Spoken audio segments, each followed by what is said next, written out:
Welcome back, everybody, to the ATLC. Kibler, sit up a little bit. Okay, I'll stand. No. Okay, I'll awkwardly perch like that. All right, that sounds My good. inferior complex needs you to sit down. But Do not, the wall but I need sits you to like be- working out, just do this for the entire match. I'll be There it is, ripped man. by the end. Yeah. I fully accept my Hobbit ascendance. Hey, man, you saved the world. You saved Middle-earth. Isn't your name after Frodo? It is. Yeah, there we go. Wow, See? right. I will carry you I on my remember that. back up Mordor. I'm Yeah, like that sounds Strider over perfect. here, with the Hobbit. You're Yeah, Legolas. yeah. Gandalf. You're You're Gandalf. Legolas. I was about to say, I don't know if I'm old enough to be Gandalf. But I'm like, Aragorn? actually, I'm probably Nimsh the is oldest person here. Gandalf. So. Yeah, Aragorn sounds good. All right. Well, we have our roles set, but one thing that we need to set is who is going to be fourth place here at ATLC. I think it's been a long journey. 7 weeks of regular play, followed by playoffs, redemptions, and finally getting here to the last stage. And one team is going home with nothing, nada. And it's going to be between Storm and Nihilum. Now, I'm guessing you guys are glad that you're in the money, Kibler. It is a relief for sure to not be at risk for having spent all this time playing in the league and in this finale as well, and leaving home empty-handed. Yeah, I could imagine. I mean, Nihilum is going to have to climb again. If they end up going, let's say first or second place somehow, if they get there, they'll have gone through the absolute most difficult road. No questions. The most possible games. Yeah, the third place has to play the most games, which is really difficult for someone like RDU who's already getting ready for bed. Yeah. But based off of normal, conventional European time zones. But at the same time, Storm also has Eloise who's playing already in the wee hours of the morning. I believe right now it's 3 a.m.-ish for over there. So there are some difficulties in syncing up. And keep in mind that for round 2 here, or the last day, you get to submit a second group of deck lists, which already has happened. Eloise is not playing the mage, he's playing the warlock, and Hyped has ditched the druid for the mage. So no druid for Storm. And on RDU's side... Unsurprisingly, Shaman is gone. Yeah, no shaman. I believe That's a shocker. I believe RDU's final record with Shaman was something like 1 in 10. Yeah, it's something like a 10%. It was yeah, incredibly poor. It's actually at 9% win rate. Yeah, that was 9, but I think it was 0.9999. Single digits. Repeating, of course. Yes. But we'll round up to 10. The fact is that you get another chance here, and Life Coach is going to also be playing Warlock and Warrior. RDU is going to be switching completely here to the Hunter, and I can get behind that. Yeah, for sure. the mage was given a dice as well, so I'm guessing it's not going to be a mech mage this time around, knowing that he's a very solid freeze mage player. I'm curious to see if they do choose to make that switch, because there were no freeze mage players in the entire finale thus far, and it is a deck that can struggle with some of the popular decks. It struggles with Patron, it can struggle with Hunter, it struggles with Druid, but it is a field that's had a lot of priest presence, and as well as Zoo, both of which are very, very strong matchups for freeze mage in general. Absolutely. And Well, Secret Paladin, Paladin as too. well. Secret Paladin is also almost something you can farm, because it's really hard to lose to it as freeze mage unless something gets completely out of hand. So yeah, I'm kind of liking the choice from Thais. Maybe Hyped as well picked out the freeze mage. There's a possibility of that. There's a possibility. He did bring Mage, I think, once or twice during the regular season, and everyone, including myself, was expecting Freeze Mage, and then he busted out Mech Yeah, Mage. I saw that. And I know he does that so that way he can keep people thrown off. However, this is where the rubber meets the road, so to speak, and you need to buckle down, and this is the deck that you have to ride to the finals, assuming that you don't want to just win one match. You want to be able to win 1, 2, maybe 3 matches for both of these teams. So you play with what you're most comfortable with. Tice is most likely going to be playing Freeze Mage. You can bet Life Coach is going to be playing Handlock. You can anticipate Hype probably playing Freeze Mage. And I'm expecting RDU to be playing aggressive Paladin. These are the lineups that you've normally seen throughout the regular season. Yeah, I actually like this. Assuming these changes that we're talking about are accurate, I actually like this strategic decision from Nihilum, as both Handlock and Freeze Mage actually match up quite well against a number of the decks that we've seen so far. We were just talking about Freeze Mage, but Handlock as well, matches up quite well against Patron. Yeah. It is one of the very few decks in this metagame that we've seen that Dragon Priest actually struggles with significantly. Yeah, and it actually is almost an unwinnable situation. Sometimes you'll see a streamer say, play Dragon Priest for fun, and then Handlock comes up, and they're like, well, why don't you just concede? It's even worse, I think, than some of the Control Priest deck they used to run sometimes, because you can apply some pressure, but your board will never be as threatening as theirs. or at least very rarely so. I mean, there are cards that you can play that can improve the matchup. Obviously, if you have the full copies of Shadow Word Death, Light Bomb, Vol'jin, they are all ways that you can try and get a bit of an edge over Handlock. But given that there was no Handlock in the field, I would be pretty surprised to see too many of those in the player's new priest decks. Or can you anticipate it? It's possible. It's one of those things where if Life Coach just switches to Handlock, and then you see the other two teams don't switch over and they're still playing more like Warlock Zoo or looking like they're going to be on the faster Warlock, and all of a sudden the lineup dynamic changes, because that was another thing too. For Value Town and Cloud9, you guys had similar decks, the very core part of it, and then it's all about how these lineups kind of interact with each other. Yeah, and I mean, it is coming from the position of someone who is already seated into the higher round. It is actually a big advantage for us, not only that we are already guaranteed money and a chance to play for more, but we actually get to see the cards and decks these players actually bring. Yeah, that's a substantial advantage, actually, considering that you'll be playing up against whoever wins this right afterwards. And Cloud9 gets to watch all of their potential opponents the entire day before they get they get to see them in the finals. Yeah. So while it's not double elimination strictly, they don't have to beat them twice. It is a huge advantage they have waiting in the finals already. Yeah. Okay. Well, I mean, do you guys have any feeling, like, based off of? Let's just go ahead and assume this is the type of decks we'll be seeing. Like, we'll be seeing Handlock from Life Coach, and if Tice is playing like Freeze Mage, this kind of stuff. Who would you favor, if anybody? I mean, I think that if that's Handlock and Freeze Mage, and the Tempo Storm lineup is also Freeze Mage, I actually think the Nihilum Druid, the Druid kind of makes a little bit of a difference there, although it's got some weak matchups, obviously, and possibly Zoo, if it is. I actually think that looking at Tempo Storm's lineup, if that's Zoo, that's a tough matchup. But if that is Freeze Mage, that's actually quite a good matchup. Exactly, yeah. In our match against Nihilum, we were actually quite scared for our Druid's ability to actually pick up a win in a lot of spots, because they had 4 decks that we felt we were significantly disadvantaged against. And but here the lineup from Tempo Storm, I feel, has a number of places where Druid is much more likely to be able to pick up a win. Yeah. Well, see, the Patron Warrior, probably Patron from Height. We've seen him play a lot of Control during the season. I don't know if that's what he's going to be bringing now. But against the Mech Mage is my guess, right? From Tice. There's Freeze Mage, from Tice. That's a pretty rough matchup for the Mage player. If the Patron or Control decides to play defensively, it's almost an auto loss if Hype decided to bring Control Warrior. I've actually been told. I haven't actually played this match, but on either side. I never play Freeze Mage, and I never play Control Warrior. Interesting. But my understanding is that there are certain ways you can approach the matchup as a Patron Warrior player against Freeze Mage, where you're basically just not using any of your card draw, and they can pretty much never beat you, because I'm told that the games almost universally go to fatigue if you play them that way. And if Hyped has that sort of strategy going in, and Tice is in fact playing Freeze Mage, that could be very, very difficult for him.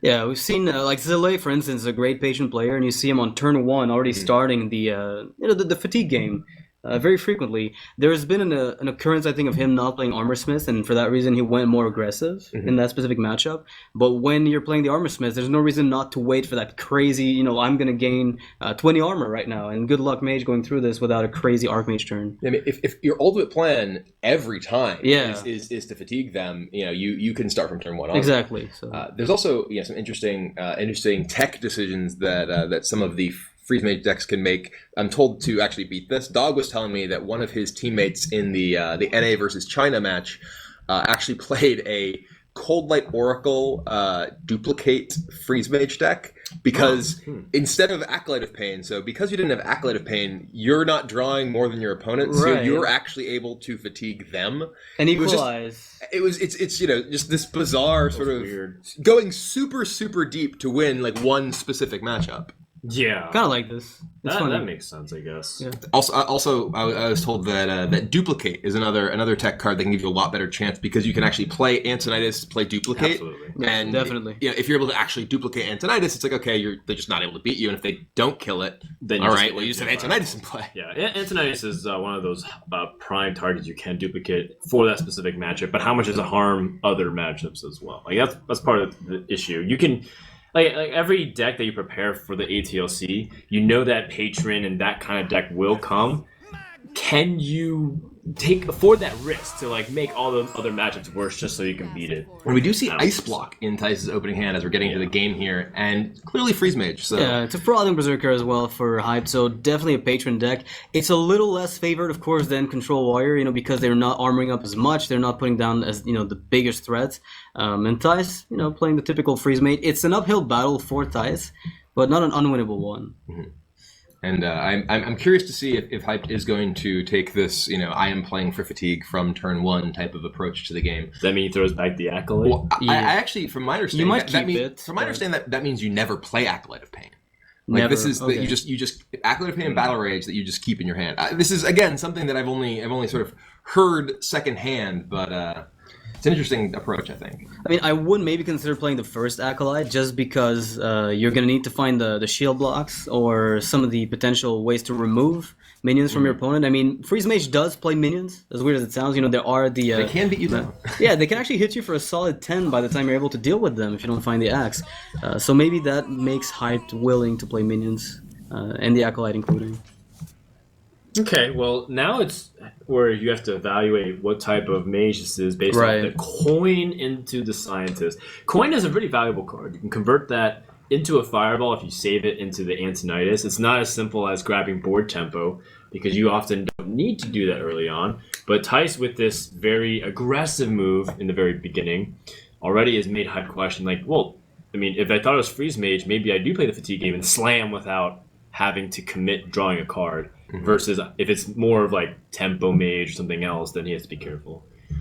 It looks like he is just going with the slam, taking out the mad scientist with no card draw. Yeah, if you see Loot Hoarder, though, it's a big tell that it's going to be Freeze Mage. No, not only that, but you also know Tice as a player, right? You know a lot about the player. And the last time I saw Tice play a non-Freeze Mage, it's basically never. It's basically never. It is pretty valuable to know your opponent's tendencies. Yeah. And, like, for instance, we were saying, we see Life Coach playing Warlock. That's probably Handlock. And actually going in to the earlier matches in the finale, we saw that they had a Warlock deck that was not Life Coach. We're like, okay, this isn't Handlock. He is the Handlock specialist. Right, so. yeah.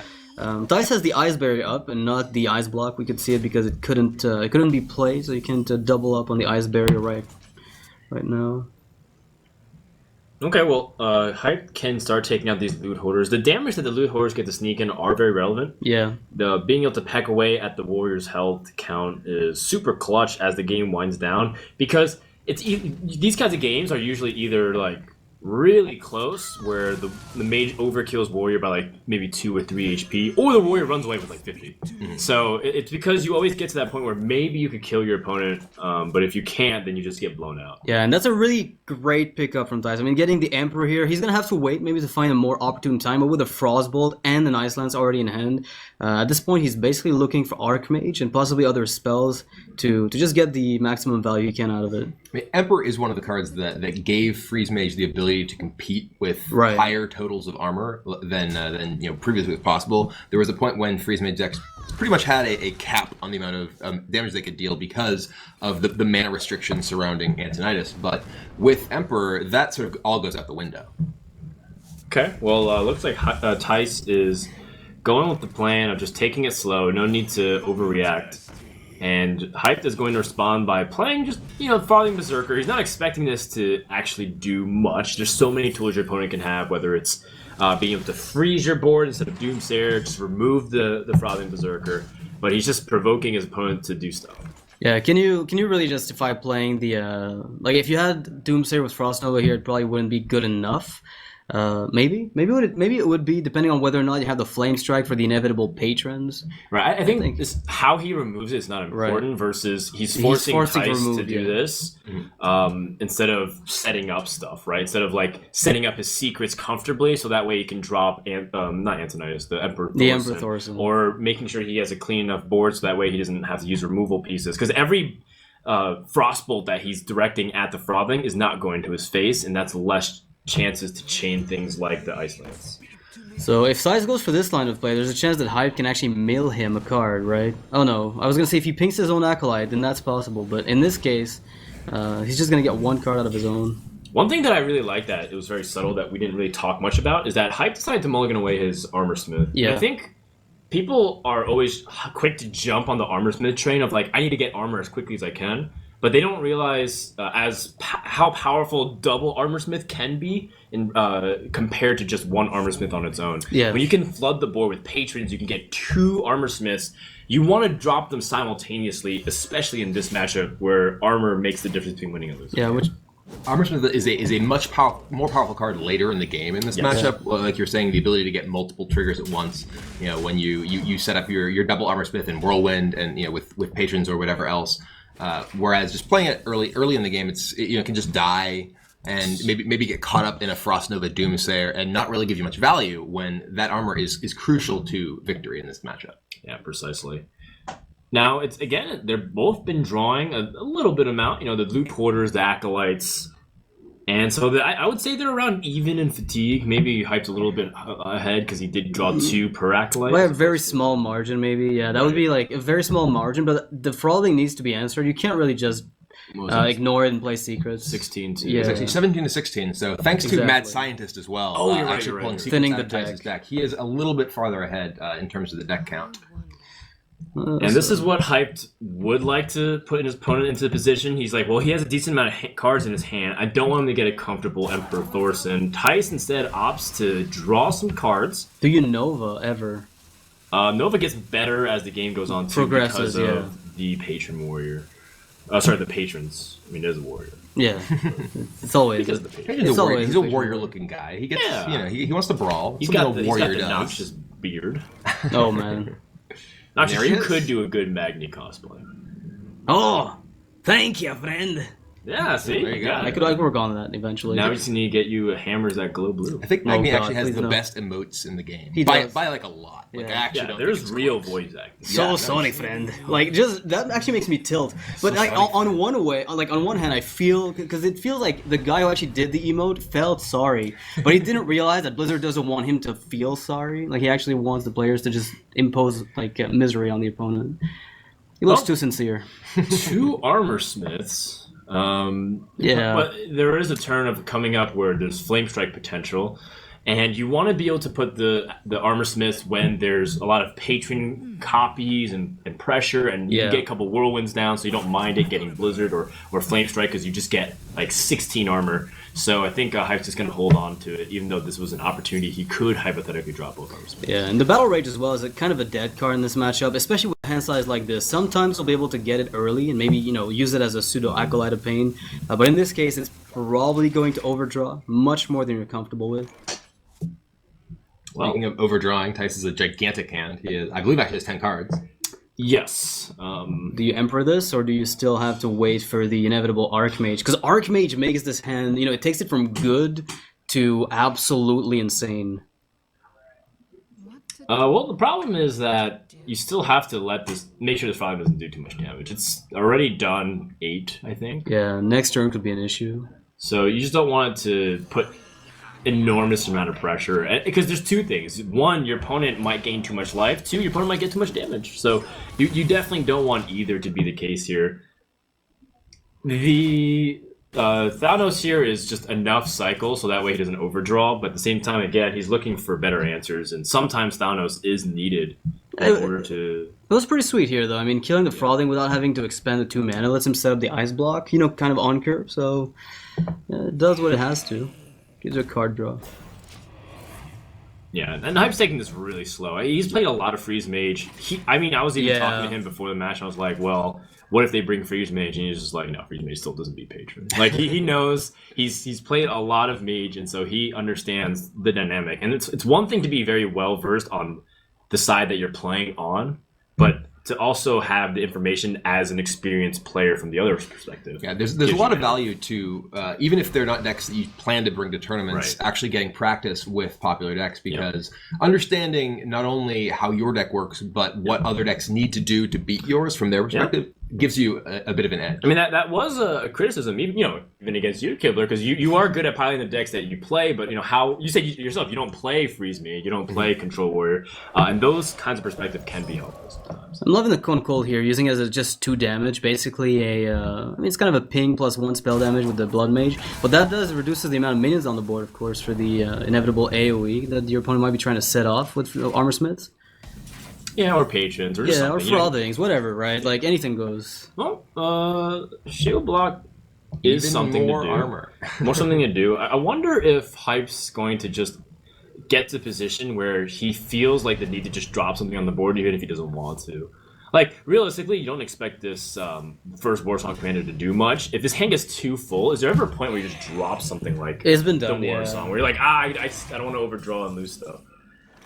Still no Archmage inside for Thais though, so that Emperor. I mean, the Emperor's still good, right? You've got the discount on Frostbolts, double Ice Lands, the Novas for 2, and you got a Fireball for 3.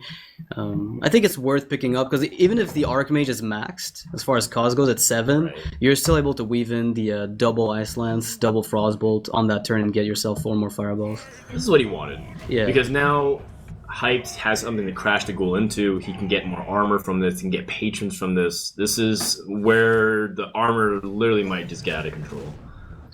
All right, ping the Might, ghoul. though. I mean, there is a realistic chance that Tice could utilize so many cheap spells to his benefit.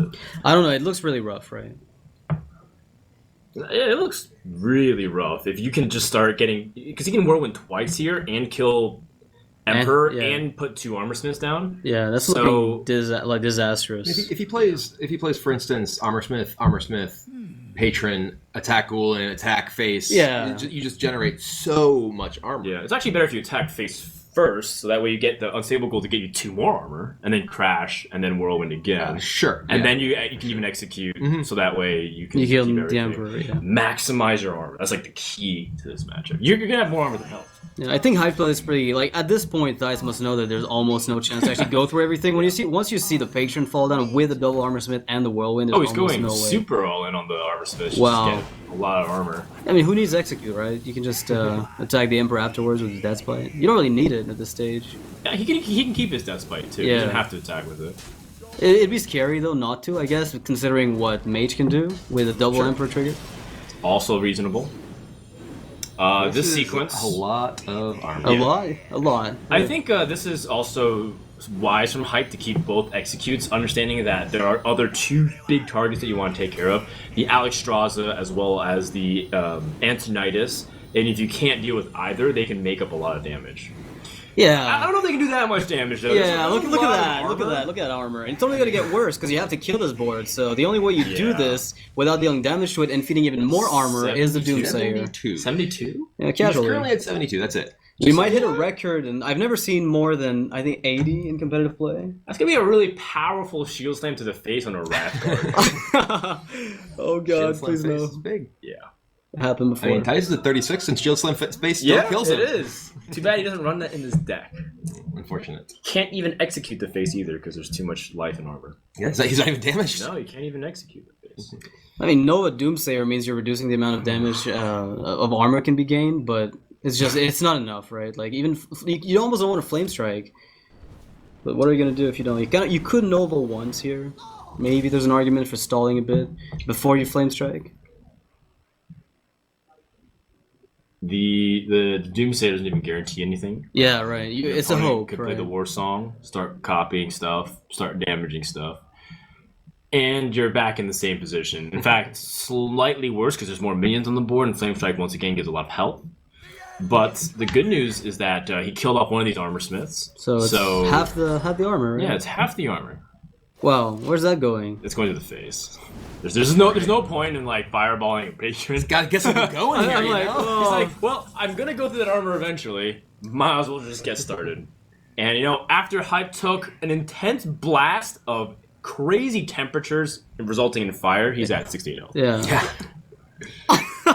He actually- Yeah, that's not as threatening as you make it sound. Yeah, Fireball did like less than a tenth of his total effective health, Yeah. which is just outrageous when you think about it. Patron's balanced. Oh, well, I think it's just more of the difficulties of overcoming it. It's gotten Yeah. even worse with cards like Justicar True Heart coming out. Yeah, Let me see that against control, of Patron so course. I much, think. but- Yeah, but I'm saying, like, in general, Freeze Mage lost a lot of ground in TGT, in my Yeah. opinion. Decks got better with the early game. Like, Darnassus Ashburn comes out, so their Druid matchup is even harder now. And then of course just Gertrude. I mean, I even think that Priest, which is a Dragon Priest. Yeah, I think It used to be like... Well, it used to be basically unlosable for free mage in a lot of cases because they're playing against decks that really aren't doing anything proactive. But if you're playing a Dragon Priest deck that has Loatheb in it, you can actually generate a pretty big board, Loatheb them, and actually put them in a really tough spot. Alright, Tice gets rid of the boards. He's pretty happy this Doomsayer went off because there's no more armor gain on Hype side right now. Besides the armor up, of course. You know that.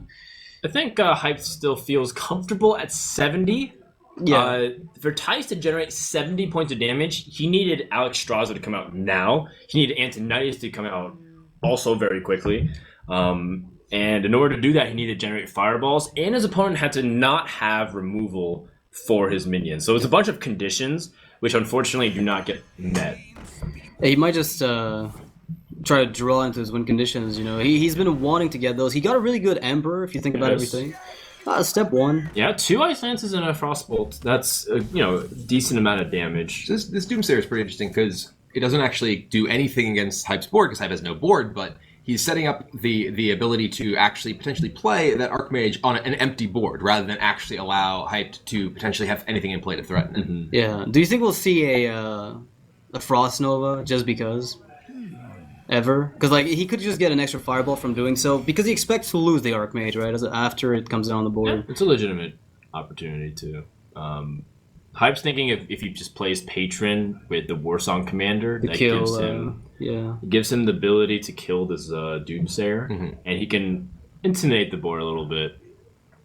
One thing that I am curious about too is Hype didn't set up a weapon last turn. He just decided to pass. And he could have had the Death Bite in play. That was curious to me. I wonder what his motivation was. Not giving away the fact that he has it. Maybe lets his opponent play into it, if that does anything. Because I mean, is there another line of play that? And this is another interesting point. Just now, he actually clears the Acolyte with Death Bite, despite the Doomsayer, simply because he wants Tice to draw another card. Yeah. His plan is very, very clearly to win via fatigue from this point. It's very smart. But that's going to freeze up the Archmage. It's going to force Hype in a bit of a weird spot. I mean, there's a lot of fireballs in the hand right now. It doesn't mean it's going to enough to kill the opponent, but... I mean, it does 11 damage. A lot of work to do. Yeah, a lot of work going there. It does a lot of damage, and he got 18 more. But even if he Alex Strazas and is all 18 damage, or 24 damage, Hype still would have 15 plus 8. So he'd be at 23 health. Even after all of the Alex Strauss plus the burn he just acquired. So and Hype is gaining back life every single turn by just armoring up. I mean, the saving grace might be something like a Malagos if Alex Strauss and Archmage get killed by the execute plays, but... Well, it's too late, even for Malagos to have an impact because Emperor Thorson was played. The idea of using Malagos is to capitalize on things like Frostbolt and Ice Lance being 1-0 mana, and then you can do 25 damage. Yeah. And what I like is that Hype's plays very clean, always being able to weave in an armor up. If he got a little over ambitious, he would have not been able to armor up, and you need to gain back some of that fireball damage. Every 3 turns, you make up one of those fireballs. I mean, he's only at 62 now, so it's the danger zone. It's like 11 fireballs needed. Zone. Critical level was code red. He's below 60. He's 50 now. Nope, 49. 49. Okay, now we start getting worried. 49. I mean, this is exactly what it must feel like to be extremely wealthy and worried about taxes. It's like, oh god, I only have 49 HP. What?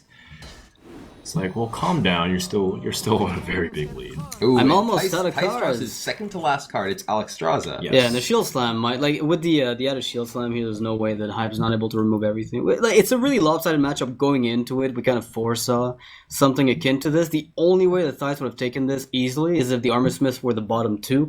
There had never been a single turn where Hype was able to stack up the armor that he did. Well, I think the problem is that if you Alex Straza, then you leave Emperor Thorson up, and then you let your opponent get away with having really cheap cards, but at the same time, Hyped has... I don't think that's your problem. Yeah, your problem is more like... See that 23 number over there, over the armor plate? That kind of looks like a problem. Maybe a bit bigger, even.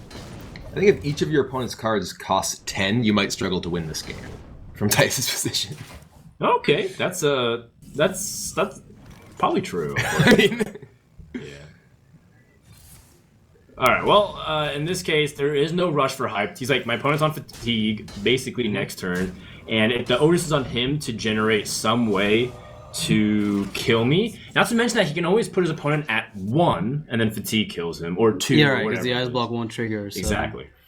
Well, Mad Scientist is played after everything's been drawn, and that's obviously to delay the deck thinning as much as he can. He needs Mad Scientist to just start pecking away at the armor a little bit. His last best hope, the Mad Scientist. Oh, the antique heal bot too. He's got a whole cadre of bruisers here coming in. Yeah. They got a lot of dreams, but unfortunately, they're never gonna come to fruition here. Miss Lethal. I believe their dreams will just be dreams. At least for today, Tice. I mean, I don't even blame him if he concedes here, because he doesn't even have enough damage to win the game. Alex Raza needs to survive, and that already, you know that it won't even be the case at all, because your opponent has a second execute. Tice is very stubborn. I would have been out of this game like 5 turns ago. Conceded? Yeah, maybe not like, I don't know, maybe not 5 turns, but at least 2 turns. Well, I mean, you do have this small chance that your opponent like executes this instead of Alex Straza and just gets carried away, but you just know that your opponent has way too much.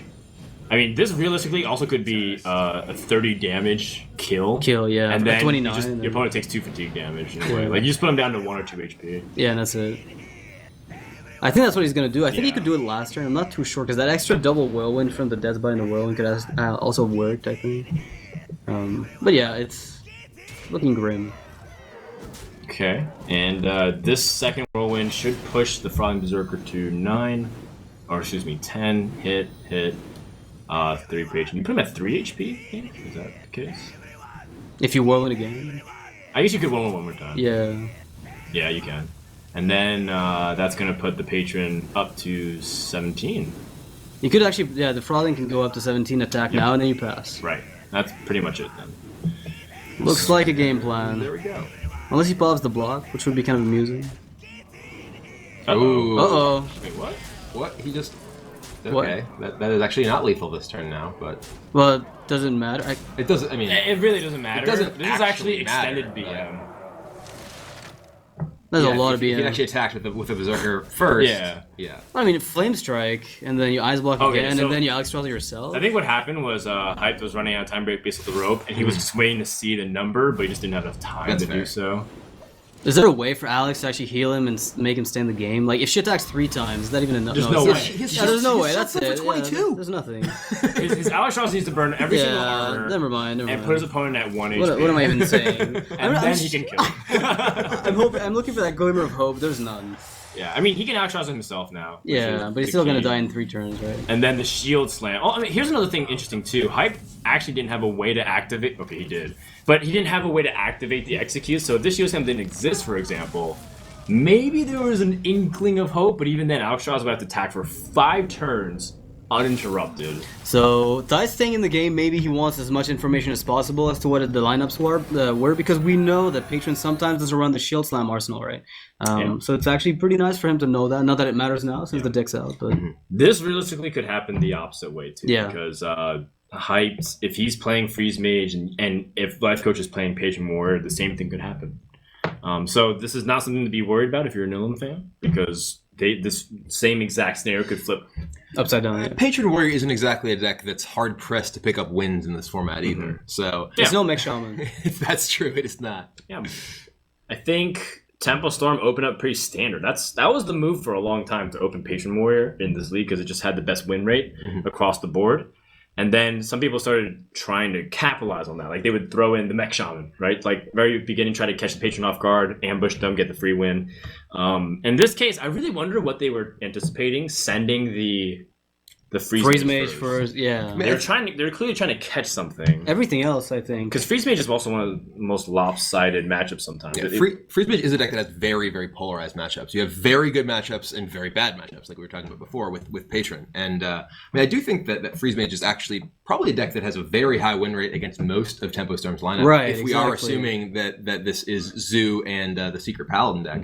You have three strong matchups, and it's also possible that you want to ensure that your Freeze Mage can run into one of those, because if it does end up sort of in your late stages of your lineup, and all that's left is Patron Warrior and The other freeze mage, let's say. Yeah, I mean, like, you really need to try to get those decks into a spot where they can find a win.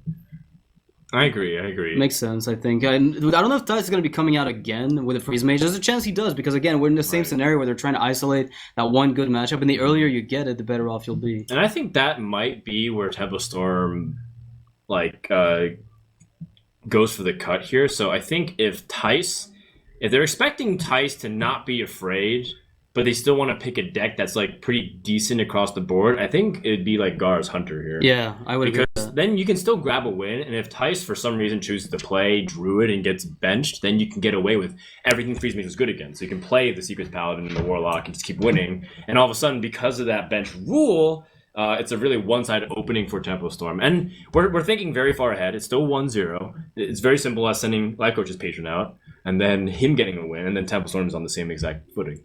There are a lot of different things that you can be thinking about here in terms of deck selection. Some of it is, okay, I want to try and find a win for my weaker deck. Some of it is, okay, well, we think that you think that we think that you think. Yes. One step too far, and then you're back exactly where you were. It is, in some cases, if you think that your opponent is working on, say, a certain level, you could try and go one level past them. But if they're one level past you can put yourself into a bad situation. Exactly. I know that actually in our match against Nihilum yesterday, or actually the first match, we actually had a point when we sort of ended up getting someone benched because we didn't think that they'd pick the good matchup into that, because they didn't think that we'd play that, and they sort of were one level ahead of us, and we got punished for it. It looks like a Hunter from RDU, so that's the replacement for the Mech Shaman, and Eloise is going to be playing Secret Pally. I think from what we've seen of the matchup, I mean, it's still a pretty recent one. Hunter has a really good chance against it, and that's a rough hand for Eloise. Yeah, she does not have much going on here with just the triple secrets and Dr. Boom. RDU's hand is actually quite good as well. The Haunted Creeper is an excellent play off of Coin here. I don't necessarily like Abusive, just because it can just run into either the Noble Sacrifice or just a Shielded Minibot even. Like everything can go wrong for the 2-1 as tempo play. And the Glaive Zuka is actually also great in large part because of cards like Shielded Minibot. The Glaive Zuka can actually take off the Shield of the Minibot and then allow the Creeper to trade.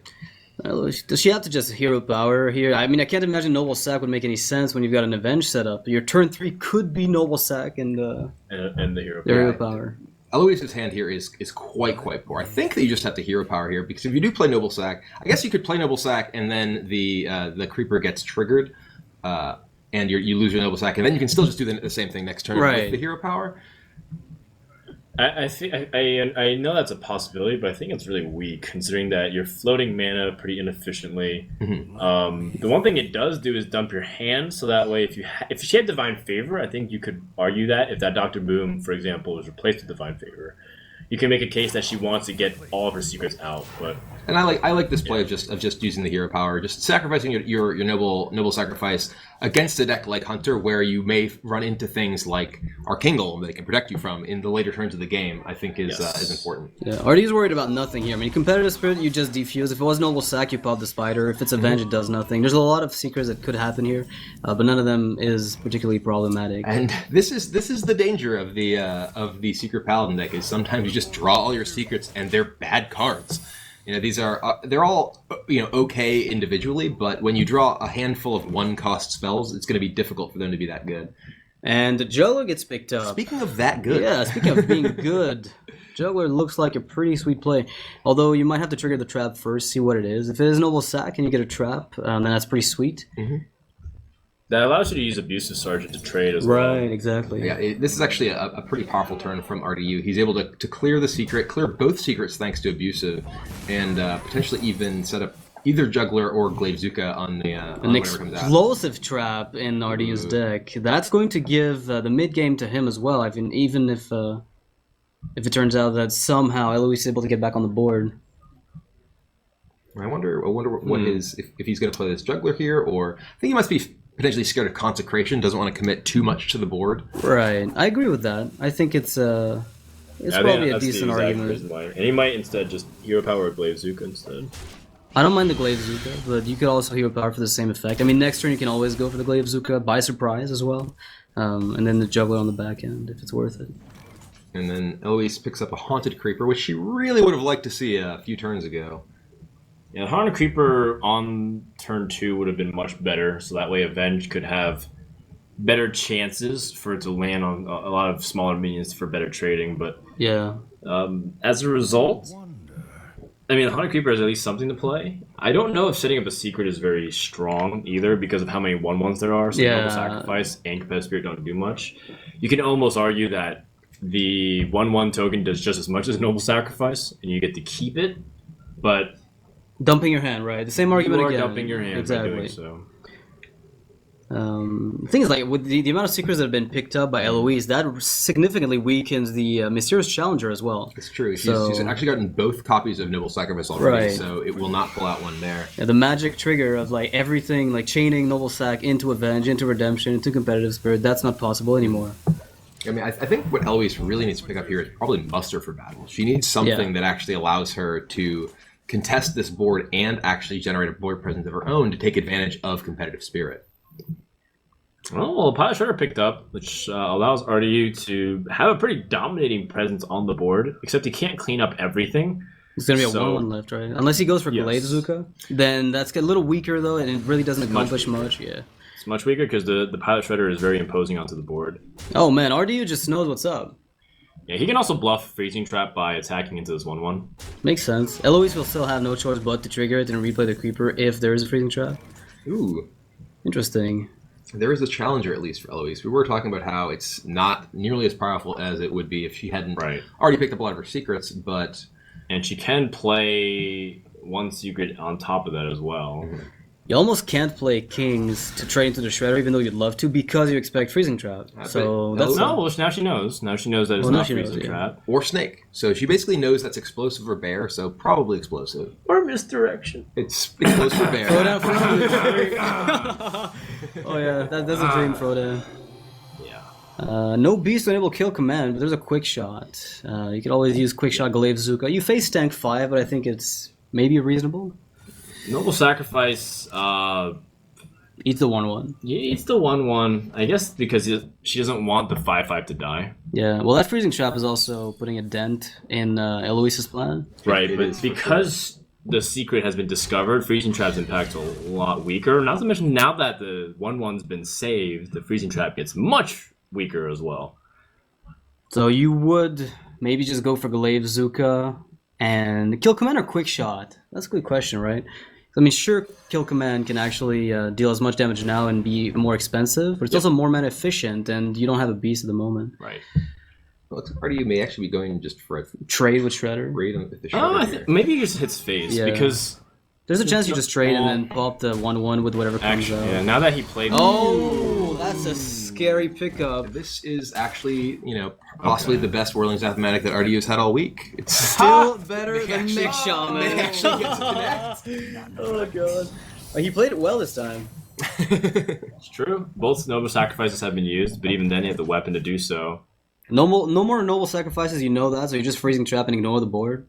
That sounds like a reasonable plan to me. Freezing Trap's just been very powerful against some of these paladins, which is relying on buffs. And this could even buff the Whirling's Mathematic. Well, speaking of that, I think this the power of the Hunter deck, Freezing Trap against the Hunters is compounded by the fact that they actually are good at denying the early game. So there's never going to be a 1/1 left around very often to tank the Freezing Trap. And now, this Freezing Trap here is pretty much game over. Yeah.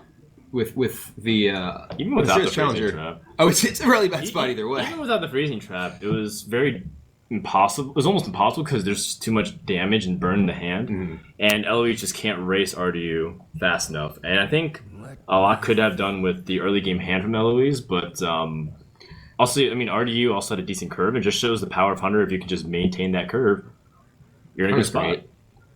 Yeah. So if you Dr. Boom and you attack into a minion and there is a snake trap somehow, then you could have the juggles kill the boom bots and kill 2 minions, but I don't know if that really helps at all. Oh, it does help. It looks like it helps. The best chance. Yeah, that may be the best play, but it's still horrible. She would still die just to burn from the hand, right? But it's a shot. Yeah, Hunter's got a lot more shots though. And I think with this Freezing Trap being revealed, it's like good information for for her to be able to see like, okay, like I just want to know the secret of the traps and whatnot. But in this case, it doesn't really truly matter because RDU has secured the victory. And look at that. He chose to play his Hunter so that Shaman wins his first game. Oh, wow. Yeah. Unexpected, right? I mean, Thrall is also an orc, but he does not smork nearly as well as Rexar. Not in this game, though. Yeah. Sometimes he does, but like you don't want Lava Burst early. It's true. Yeah, maybe in Heroes of the Storm. He's actually really brutal in Heroes. They actually just added Rexar. I know. That's what I haven't actually played him. Yeah. So. I believe that he has an ability that always summons Huffer. Huffer, yeah, he does. When it summons Huffer, it just kills the entire enemy team. Yeah, something like that. It goes straight to the base and it breaks the core. Yeah, straight up. Yeah. If you're past 20 minutes, you win. I hear that Rexar in Heroes of the Storm compared to Hearthstone actually has sort of a personality complex, though. He says in Hearthstone he says I hunt alone, and in Heroes of the Storm he actually says I never hunt alone. I have companions and I just love my pets, right? Because he doesn't hunt alone. Pick one.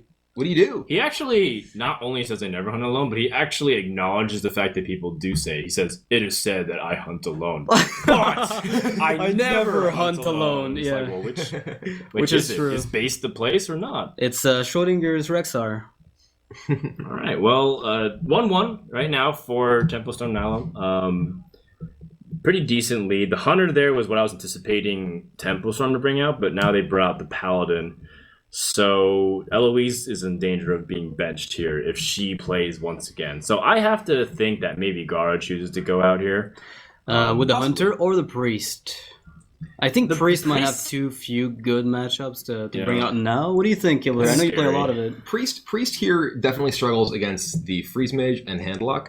It's, I think, actually much closer against Patron than a lot of people seem to think. I mean, we actually saw Priest win every game against Patron so far in this tournament. Yeah. And I actually think it's also stronger against Druid than it used to be, thanks to the fact that Dragon Priest is actually a proactive deck that plays a lot of big bodies, which incidentally is actually what Druid traditionally struggles with. The games that Priest would win against Druid in old versions were always the injured Blade Master into Circle of Healing draws, and more of the Priest draws in Dragon Priest really just look like it. They're similar. Yeah, they're kind of like that. And Valence Chosen also helps. Yeah, Wormrust Agent to Valence Chosen, that's better than an injured Blade Master. It's huge. It's so.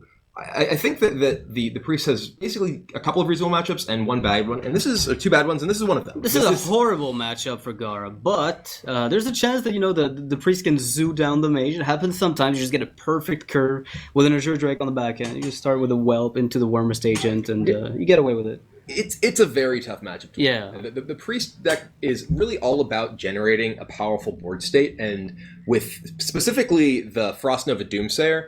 That is where the Freeze Mage is able to take out even the really high health minions that might be able to live through Flame Strike or Blizzard.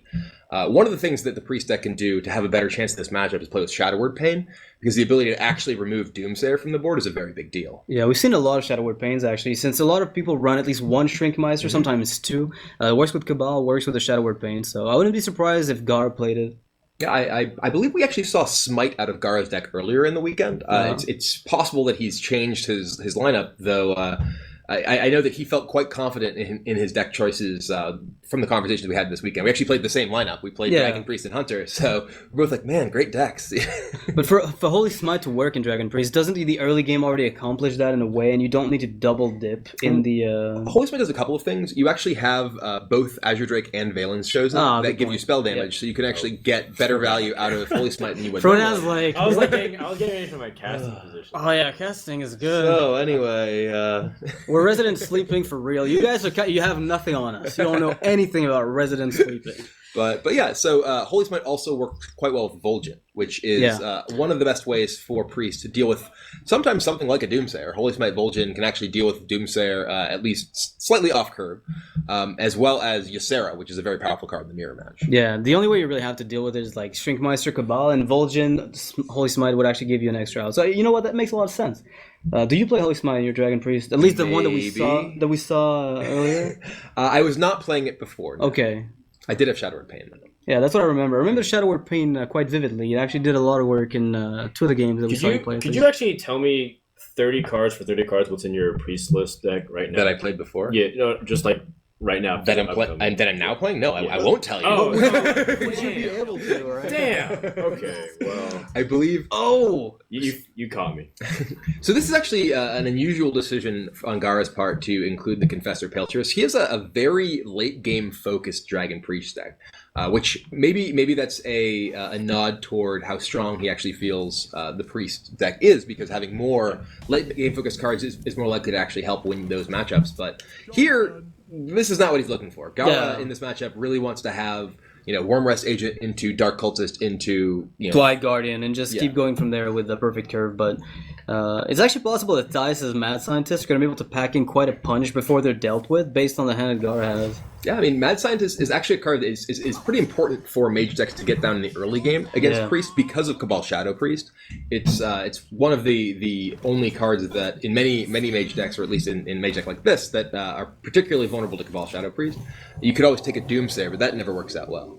Yeah, the Doomsayer is just so that you can stall for one more turn, but I've seen Kalenta do it one time, and even then it was like a very risky play. I mean, and this does give Gara the ability to at least draw one card off of his It could be the Holy Smite, right, that we're talking about. He could pick up a Holy Smite. Yeah, but he has Vol'jin now, so that's an important keep for him to use against big minions if he doesn't have Shadow Word Deaths. Right now, Gara just doesn't have a hand that does anything is the problem, though. I mean, he needs to actually just be trying to find stuff. He would much prefer to actually just get a couple card draws off of the Northshire Cleric so he can dig into minions he can actually play. Because right now, he just has a very reactive hand, and that's really not what you want in this matchup. Yeah, Dice is also thinning the deck. He's already got 2 secrets in hand, which is maybe a little unfortunate because that's maybe not what you want to pick up this early. But Pretty bad. All right, well, this is a bad matchup to start, and Gara's draw has been horrific. I mean, Gara told me that he thinks Dragon Priest is the best deck in the game. I actually think that in this particular 6-deck metagame, like the way that it breaks down, I actually do think Dragon Priest is the strongest deck. So we know your lineup. You have like 6 Dragon Priests. Yeah, I mean, if I could, I would. Yeah, I'm sure you would. I don't know about your teammates though, but yeah, definitely. I'm happy to see the priest is actually back on the map as opposed to just being completely. There it is. Okay, I figured it out. Confessor Paltress will summon Ragnaros. Ooh, that would be a crazy swing. How you win? Yeah, that's your plan. All right, I like it. What about Trogzor?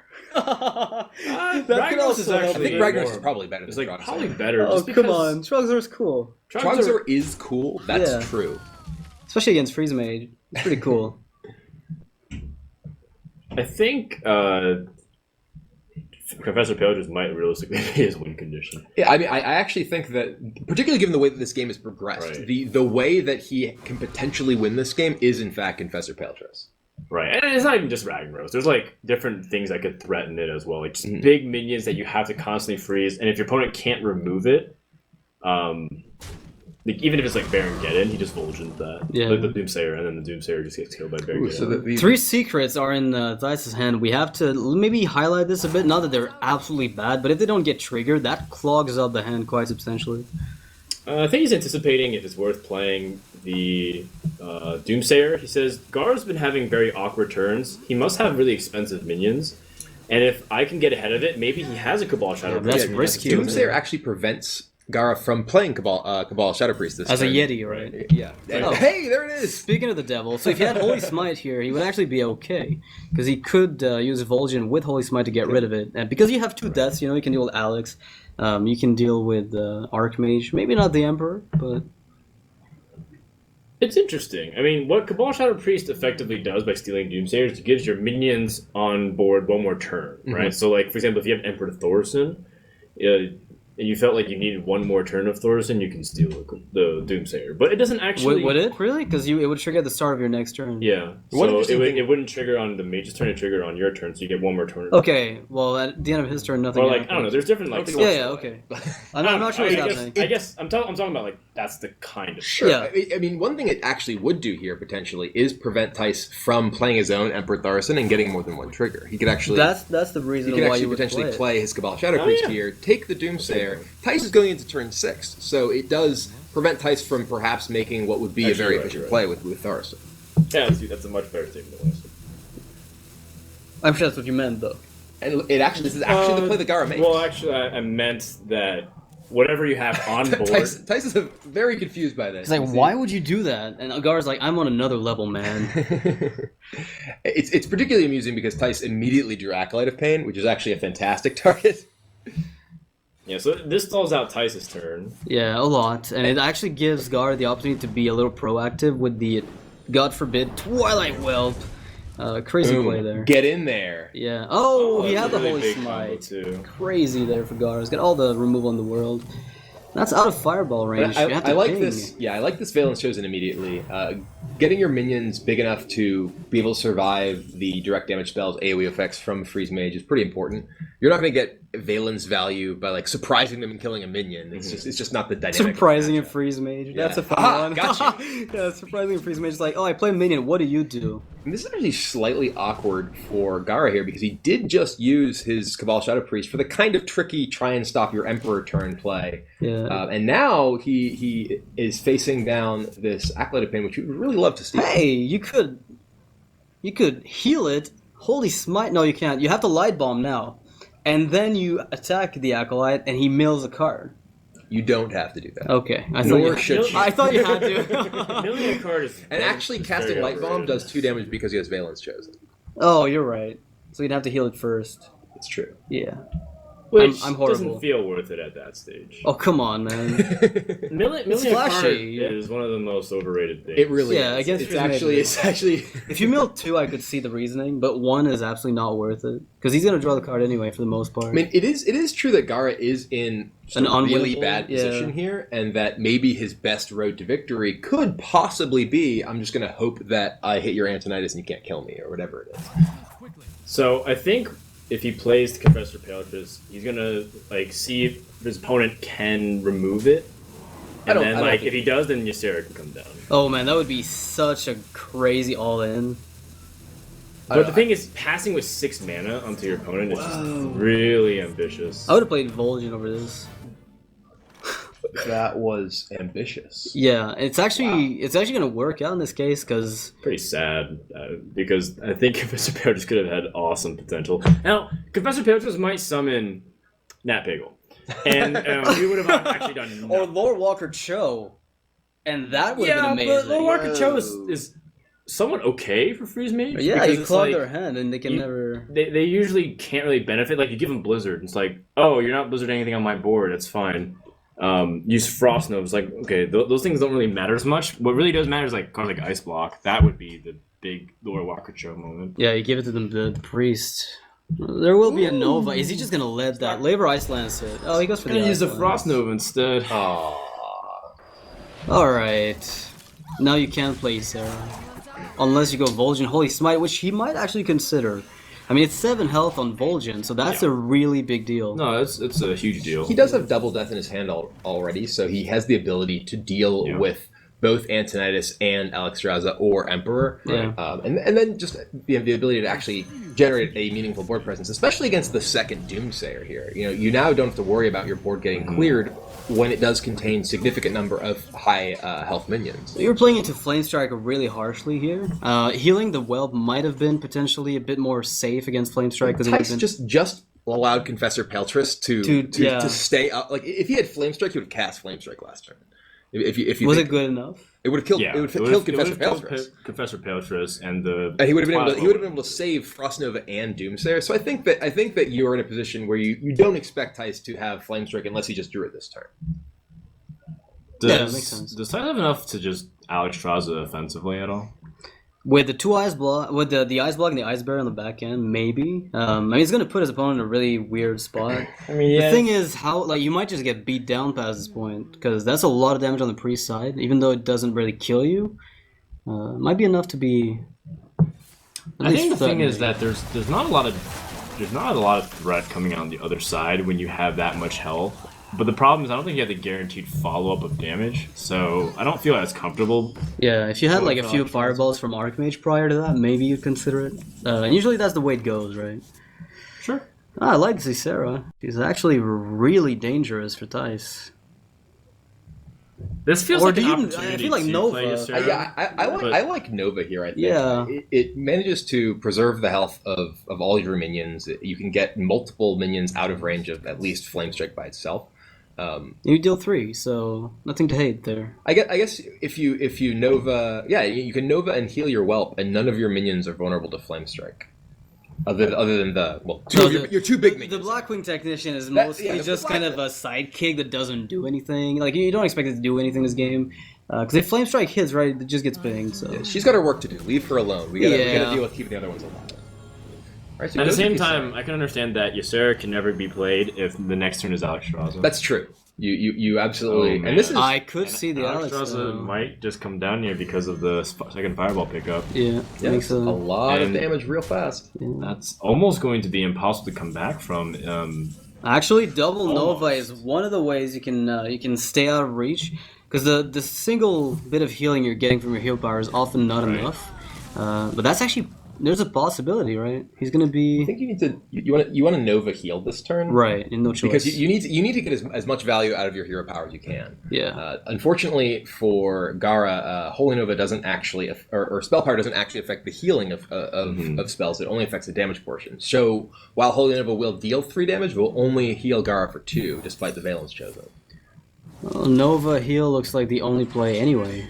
That will put him to 17, but he is facing potentially Fireball, Frostbolt, and then there's it could be Antonidas Ice Block, or it's right. The second Ice Block is pretty key. Yeah, the Ice Block is incredibly important because it gives him another turn with Antonidas getting a Fireball. Yeah, do you go Archmage Ice Barrier, or do you just unleash the fireballs and play the Ice Barrier later? Ooh, another Frostbolt, but there's no cost reduction and no Ice Lances. So Tice can actually only play a single card if he does play Archmage Antonidas. So he could actually win by just going Fireball, Frostbolt, Hero Power on the following turn, but that assumes that the Gara has no more healing left. And that lets Gara take the initiative on popping the block, and if he's got another Nova, then maybe you die. It's probably better to actually Fireball twice and ping the face, so then that way go you for can use the 2 Frostbolts next turn to ping. He's going for it. Gara knows that there's no way he lives. The only exception is if you anticipate you need Antonidas next turn. But I think I like this better. Ooh, Fireball, Ping Barrier. Okay, so that gives him Fireball, Frostbolt. Yeah, and Archmage Ice Block is a backup plan. Yeah, and that is what? It's 12, 13. It's not quite enough to actually beat the Holy Nova in a single turn. 17. Wait, is that Valiant's Chosen like the extra damage he needs? Yeah, with Nightmare, I think it might be. That's an extra 7 damage he's getting. With Nova Heal, he's actually out of reach of lethal. 14, 24. He's 2 off. Actually, Nova pops it. No, it's popped. Yeah, it's popped. And now Thais is gonna have to. It's a really big deal. Yeah, he's gonna have to Ice Block again. But Archmage Ice Block just kind of. Yeah, but that means he's not doing damage. Yeah, but then the Ice Block gets popped and then Gar loses. But then Gar heals back up to 16, so he can't actually 15 him in one turn. Is he gonna heal up to 15? He's gonna heal up to 14. 14 and then 16. Yeah, you're right. 16. He's gonna kill Antonidas, pop the Ice Block. And so what Tice needs right now is Ice Lance? Yeah, that would do it. The second Ice Lance. There's another one, I think. Yeah. Good point. Key here. Wow. No, it's too expensive. Gotta go for that Archmage. Not to mention it can't hit enough minions. Played around Cone of Cold by having the Nightmare. Yeah, around the Nightmare on the Blackwing tech. You're denying the minions from attacking. If that's in... That's pretty smart. Yeah. You know I think he all planned. I think it coincidentally happened to be on the least impactful minion to die. But... It looks great. He played around Cone of Cold. Gar, best priest. Oh yeah, he's gonna have to change his name. So Tice is also in a situation where he has to think, okay, if I put Antonidas Fireball, is that even... Or Antonidas Ice Block, does that even give me a chance with? Maybe I Ice Block and just like Fireball... Frostbolt ping, and then hope I draw Ice Lance and I play Acolyte or something like that. That's also an opportunity for him, because he's realizing that Antonidas is just too slow, and he has to try to go for ways to win the game. So if he plays Acolyte, he might just Frostbolt the face and ping that, and then put him down to 11 right now. Yeah, but he needs like the last Ice Lance, right, to win. He's got like what? He can't have that many cards left after all the draw we saw. I mean, if Gara wins this is gonna be like almost a first for me, because honestly, the amount of times I've seen Priest win this matchup is, I mean, it's ridiculously low. That's the Blackwing Corruptor is actually not irrelevant too, because even if Tice is able to nullify Gara's creature-based offense, Corruptor can potentially just finish him off. Right, that's pretty big, in fact. The damage. Nightmare, Shadow, or Dead, the Acolyte to deny the draw. That's definitely the play, right? Ooh. Fancy. That's Yeah. pretty fancy. You kind of have to do I it. like Yeah, Gara made that play with his pinky extended. While drinking what?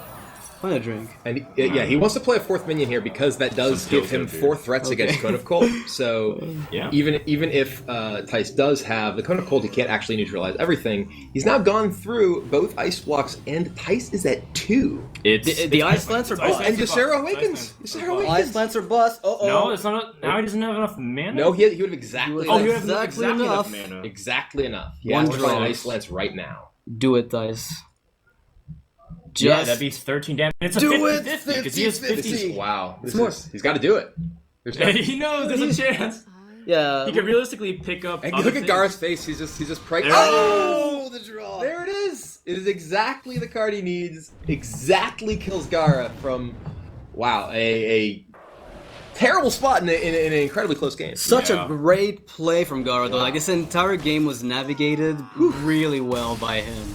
This might be a loss, but it's a win in my heart. I was really impressed by how Gara navigated that game. He Right. really did put himself in a position to win a very, very difficult matchup. I mean, Tice struggled early without really finding The too draw much of his card draw. immediately, yeah. Right, he was able to pick up. That Arcane Intellect really, really late on. Same thing with the Acolytes of Pain. So he wasn't able to really assemble the critical mass of burn that he needed after that Alexstrasza, but finally at the last possible moment was able to pick up the Ice Lance. Damn, that was really I close. feel so short again. I'm pretty hyped. A pretty. Alright, I'll be there. Okay, well, I'll go like this. You can stand. Like, I don't mind. I'm happy to look up to everyone. I look up to so many people. All right. To Mordor! Sure. Oh, Frodo. I can Um, carry you on my back. God, kill You me. probably now. could. I'm pretty light. Yeah. I'm only like 65 kilos or something like that. No, that's fine. I mean- I can carry you. Dude, we're in America. I was trying to convert it for our Canadian brother. Well, that's a pretty crushing loss for Gara. As you can see, that him and Temple Storm trying to communicate with Eloise. I can read this. It says, Gara, how did you lose this game? Learn to not get Ice Lance in the face. Yeah. Oh, man. And so it's just like a really tough position to be in for sure. Not really looking at like the whole big picture though is I don't know if Gara can queue up again immediately because I thought that was one of the opportunities that maybe the priest or the hunter could play, but then they'd be ditch or being benched. What about Hunter? If he goes out with it, is there something that punishes him severely? Patron, perhaps, might be a bit of a punish if Life Coach decides to go with it. I mean, Patron is not really a That bad bad. matchup Yeah, for exactly. Hunter. Gara's actually playing a more of a face style of Hunter from what I've seen of his deck, which actually is a bit worse against Patron. But he Yeah. does have, at least previously, he played Arcane Golem, which compared to Wolf Rider, which is another one of the choices in those decks for this the charge minion slot, is substantially better against Patron because it's 2 health. He plays Wolf Rider as well. I remember Horse Rider, sorry, not Wolf Rider. The Horse Rider was actually a tech that I think we've seen in Gara's Hunter last time. Was it 'cause- Gara who Yeah, had pretty I sure. may be He getting had- it backwards. He had as to the who had- Argent Horse Rider. Right. Okay. So it was Ecop who had Arcane Golem. Yeah, Yes. that sounds ECOP-ish, right? That sounds totally ECOP-ish. Why does that sound ECOP? I don't know, it sounds aggressive. Okay. Fair I enough. would say that aggressive accurately describes Ecop, both in and out of games sometimes. But Sure. All right. Don't punch You are not incorrect. I think So, this is a good opportunity to send a life coach. I think Yeah. getting one win across each member here is really good to keep your options flexible. I'd be surprised if Tice like re-queued up with Druid, but at the same time, I wouldn't hate it either, considering that there's pretty decent matches across the board. yeah, Freeze Mage is also a good thing to target. Hyped has eventually to win with Freeze Mage, and it's looking like with the Secret Paladin still up, you might want to wait. There's still a Patron, though. How's Handlock Freeze Mage? I remember Freeze Mage used to be really good against it, because you could basically just kill them while they tap. So- that's not a matchup I'm particularly Depends. familiar with. Yeah. It's difficult based off of the hand of the Warlock player, because if you have a big threat to play, then they can't remove it. Like, one Fireball doesn't kill Twilight Drake or a Giant. And so if you can get those threats out early, it's difficult. Also, Handlock got better against Freeze Mage with the advent of Mal'Ganis. You can always time it, and if they have, I don't think they're running Loatheb as often. They used to run Loatheb and Systematically, then Mal'Ganis, yeah. and then that was like very difficult. But if they're not running Loatheb, then your Loatheb turn is the Mal'Ganis. So it's gotten better, but at the same time, it's still a little tricky. And it looks like we have Life Coach with Warrior against Eloise with Warlock. She plays a lot of Zoo, but I've seen her play Handlock as well. So, She's played both. Yeah, so it's hard to pin her on either archetype, definitely. But Handlock would be the good pick. I mean, if it is Handlock, that's a good choice. I would lean towards Zoo, just Right. because I think it's stronger in the 6-deck format here. Because Zoo is very good at punishing decks. Like Mech Shaman. Shaman. Right. But There's no more of those. We've culled those from the field. The concept is very good at punishing aggro decks while still being fast itself, and it's also still reasonable against Patron Warrior. It's not amazing. I think it still gives you a pretty good shot. So Yeah, it looks like the Zoo, in fact. You're right. Yeah. No argument there. So the problem here is Life Coach has he loses an edge that he has on life play, where he can intimidate his opponents from across the room with his stare. But now that she's not playing from the room. Life Coach is free to talk as much as he wants. He can even say his entire hand, and she won't hear. That's a good point. Yeah, you could say exact 3 cards that he has, and she wouldn't be able to know otherwise. Life Coach is certainly one of the most intense and animated players. I mean, Right. just look at him. Just the he's eyebrows. talking through his probably the next 12 turns of the game and figuring out what's going to happen. Poker does that to you, man. It's true. It does. And when we were discussing the thinking on various levels as That's far theory as of deck selection mind, is right? concerned. Basic Yeah. theory of mind in poker. It's very important to think about, okay, well what level is my opponent on? Yeah. And when we were sort of thinking about it, it's like, well, we're playing this Life Coach who is a very successful retired professional poker player. Maybe we shouldn't be trying to level them.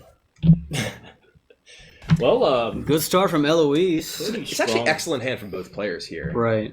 I I like the Fiery Wind Axe more than I like maybe the Whirlwind here. It's true. I mean, the Fiery Warx is much more important, particularly in this matchup, than basically any of the cards that Life Coach has. But he does have Deathblight, which is just Right. the best card in the deck in general. In the game. It could be the best card in the game. It's true. if it's the best card in the best deck in the game, then it could be The best card. The best card card in the game. Yeah. It depends how you think about these things, because contextually, there are some cards that would be. It's pretty bad in aggro value. Right? Ooh, all right. I heard you like Flame Imps. Yeah. So I put a Flame Imp in your Flame Imp so you can Flame Imp. Well, one of them will get stopped by Unstable Ghoul. Yeah.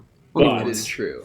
It's still But one of them won't. One of them won't. And if you rely on an Acolyte, I mean, one Flame Imp could get in 6 damage, maybe even more. And it's as simple as her picking up a way to circumnavigate the Unstable Ghoul through the Ironbeak Owl. But there's something to be said though about the Whirlwind Life Coach holding on to, because if Eloise decides to play the double minion turn she has next turn, which I think she will, the Whirlwind will be great value. It'll kill a Flame Imp and kill the Abusive Sergeant, and that's going to give him time to get to that turn 4 Death's Bite, where cleaning up everything is going to get a lot easier unless Eloise picked up something crazy. Yeah, I mean, one of the great things about these cards like Unstable Ghoul and Whirlwind in the Patron Warrior deck is that not only are they combo pieces that allow you to sort of have these incredibly powerful burst combos late in the game, but they're actually great interactive cards against aggressive decks. Right. We see the Unstable Ghoul come down, trade off with one of these Flame Imps, barring a Ironbeak Owl, which is not there. Definitive Argus will come in handy later, but there might not even be a board to use it on by then. She might have to tap on turn 3. There's a good chance that will happen. With Dr. Boom in the deck, I anticipate that Eloise curves out to the Mal'Ganis. Right. So you're probably correct. However, it's easy to pick up a 3-drop. There are a reasonable amount of 3 2 and less. Yeah, 3 and go. less. Yeah, definitely. You can get Knife Juggler. You can get the Nerubian Egg that we saw, the Imp Gang boss. It's not unheard of. So, is there ever an argument for playing the Acolyte just straight up? Oh, well, the Armor Smith looks like it's too good to pass here. Never mind. I was going to say, is there ever an argument to play a 3-drop and lose it to the M just to draw? Because then, in effect, it still kills one minion. You're just not getting the extra value you might like out of it. The thing about the Armor Smith is that it doesn't impact the board very much. And by playing the Acolyte, you force your opponent to attack into it. Yeah. And then you can save Whirlwind for something else, and then Death's Bite gives you the ability to clear the following With turns. a double Whirlwind, yeah. Without giving up much. He's already used the Abusive Sergeant, and you don't get punished by the Defender of Argus yet. So there is a case for the Acolyte. I think it's really just because the double Whirlwind gives you probably a lot more wiggle room. But then again, you're running the Defensive Argus, and it's starting to look a little bit more dangerous. It's just the best board tempo, I think. Yeah. It's, you don't lose too much. Like the Acolyte can give you more than one draw, right? Yeah. On turn 5. If you actually play it properly, which he is. So this is a pretty, I don't want to say weak turn because it is a creeper. It is something playable, but at the same time, it's also something that dies very easily to what the warrior tends to play. Especially since it's been played before the weapon. Yeah, in the sort of mid to late turns of the game, Creeper can actually just be a liability because of how poorly it matches up against cards like Grim Patron and Acolyte of Pain. What now? Well, do you play the Gnomish Inventor? I think the Deathbite is too good to develop now that you have the Acolyte on turn 5 with something else to play, possibly even a Battle Rage pickup. it does trade with the board at the moment. That's what's tempting about it. Yeah. The Death Bite does prepare you better, and it plays around Defender of Argus. It does. Defender of Argus is one of the cards that that Eloise could play on this board that would actually make her minions into real threats. And if Life Coach just played the Gnomish Inventor here, she could potentially actually contest his entire board with what she has in play. Well, let's see what Life Coach wants to do. He's still making up his mind, it seems. I like the Deathbite a lot, but when do I not? I mean, it's kind of an easy play that just works well. It sets up the following turn too. You have Right. Acolyte, you can draw off of it, and you're still also playing around Defender of Argus. It plays around the most things effectively. That's what it essentially does. Yeah, I like Deathbite there for sure. It's just it sets you up very powerfully for future turns.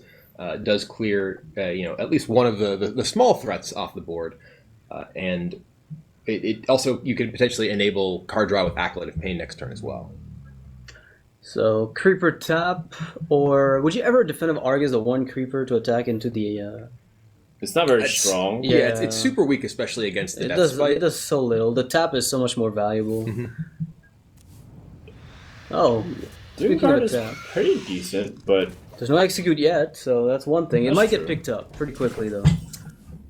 I guess I didn't really anticipate it coming out for the next turn. Yeah, probably not. Now you got to remember which creeper came to play first. The one on the right, I think. Yeah, the one on the right. So I hope Life Coach kept track. Because Yeah. if you have, I like, was just gonna say that it's actually quite relevant here if you're gonna use your Deathbite, but I think he might. are hold you on to using it, your though. Deathbite, though? I don't know that you are. Yeah, because, I mean, the 2-4 It looks will... like he's thinking, okay, He's which like, one? I don't remember which spider came in. She probably puts it, by default on the left. Yeah, so. he's hovering over the right one. The little circle shows that he's hovering his mouse over A it. circle? What? Well, it was a little Well, it's white, a little white border, yeah. outline. Oh. Yeah. Oh, there. I saw that one. Right. Left. You can see it sometimes. All right, so he's I'm just going to try colorblind, to man. pop He's it bored first. He's now. like, you know what? I'm not going to bother with this. Let him do it.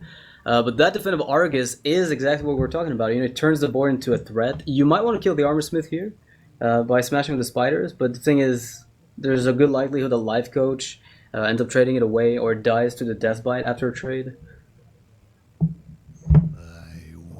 It's interesting here. I mean, you don't really want to put both your spiders in the position to get popped as well, just because you don't want the actual spiderlings to die. You know which one it is. Hmm? Like, I mean, Eloise knows which one it is. You'd that's hope gonna so. die. Yeah. So This if is she the sort of actually, thing that I would lose track of. yeah. If she taunts up the one that's not, if she just Defenders of Argus one of them, then she actually has a chance to just save the other one, and the spiderlings for both will spawn. Yeah, she could attack with the one that's been damaged already. She could potentially attack that into the Armor Smith, play the Defender of Argus between one of the spiderlings and the other. the healthy Spectral Spider, and actually kill the Armor Smith this turn, and have two. One minions was that left actually over survive. after the Deathbite pops. Alright, she's gonna go for the straightforward play and just keep both spiders alive to kill the Armor Smith.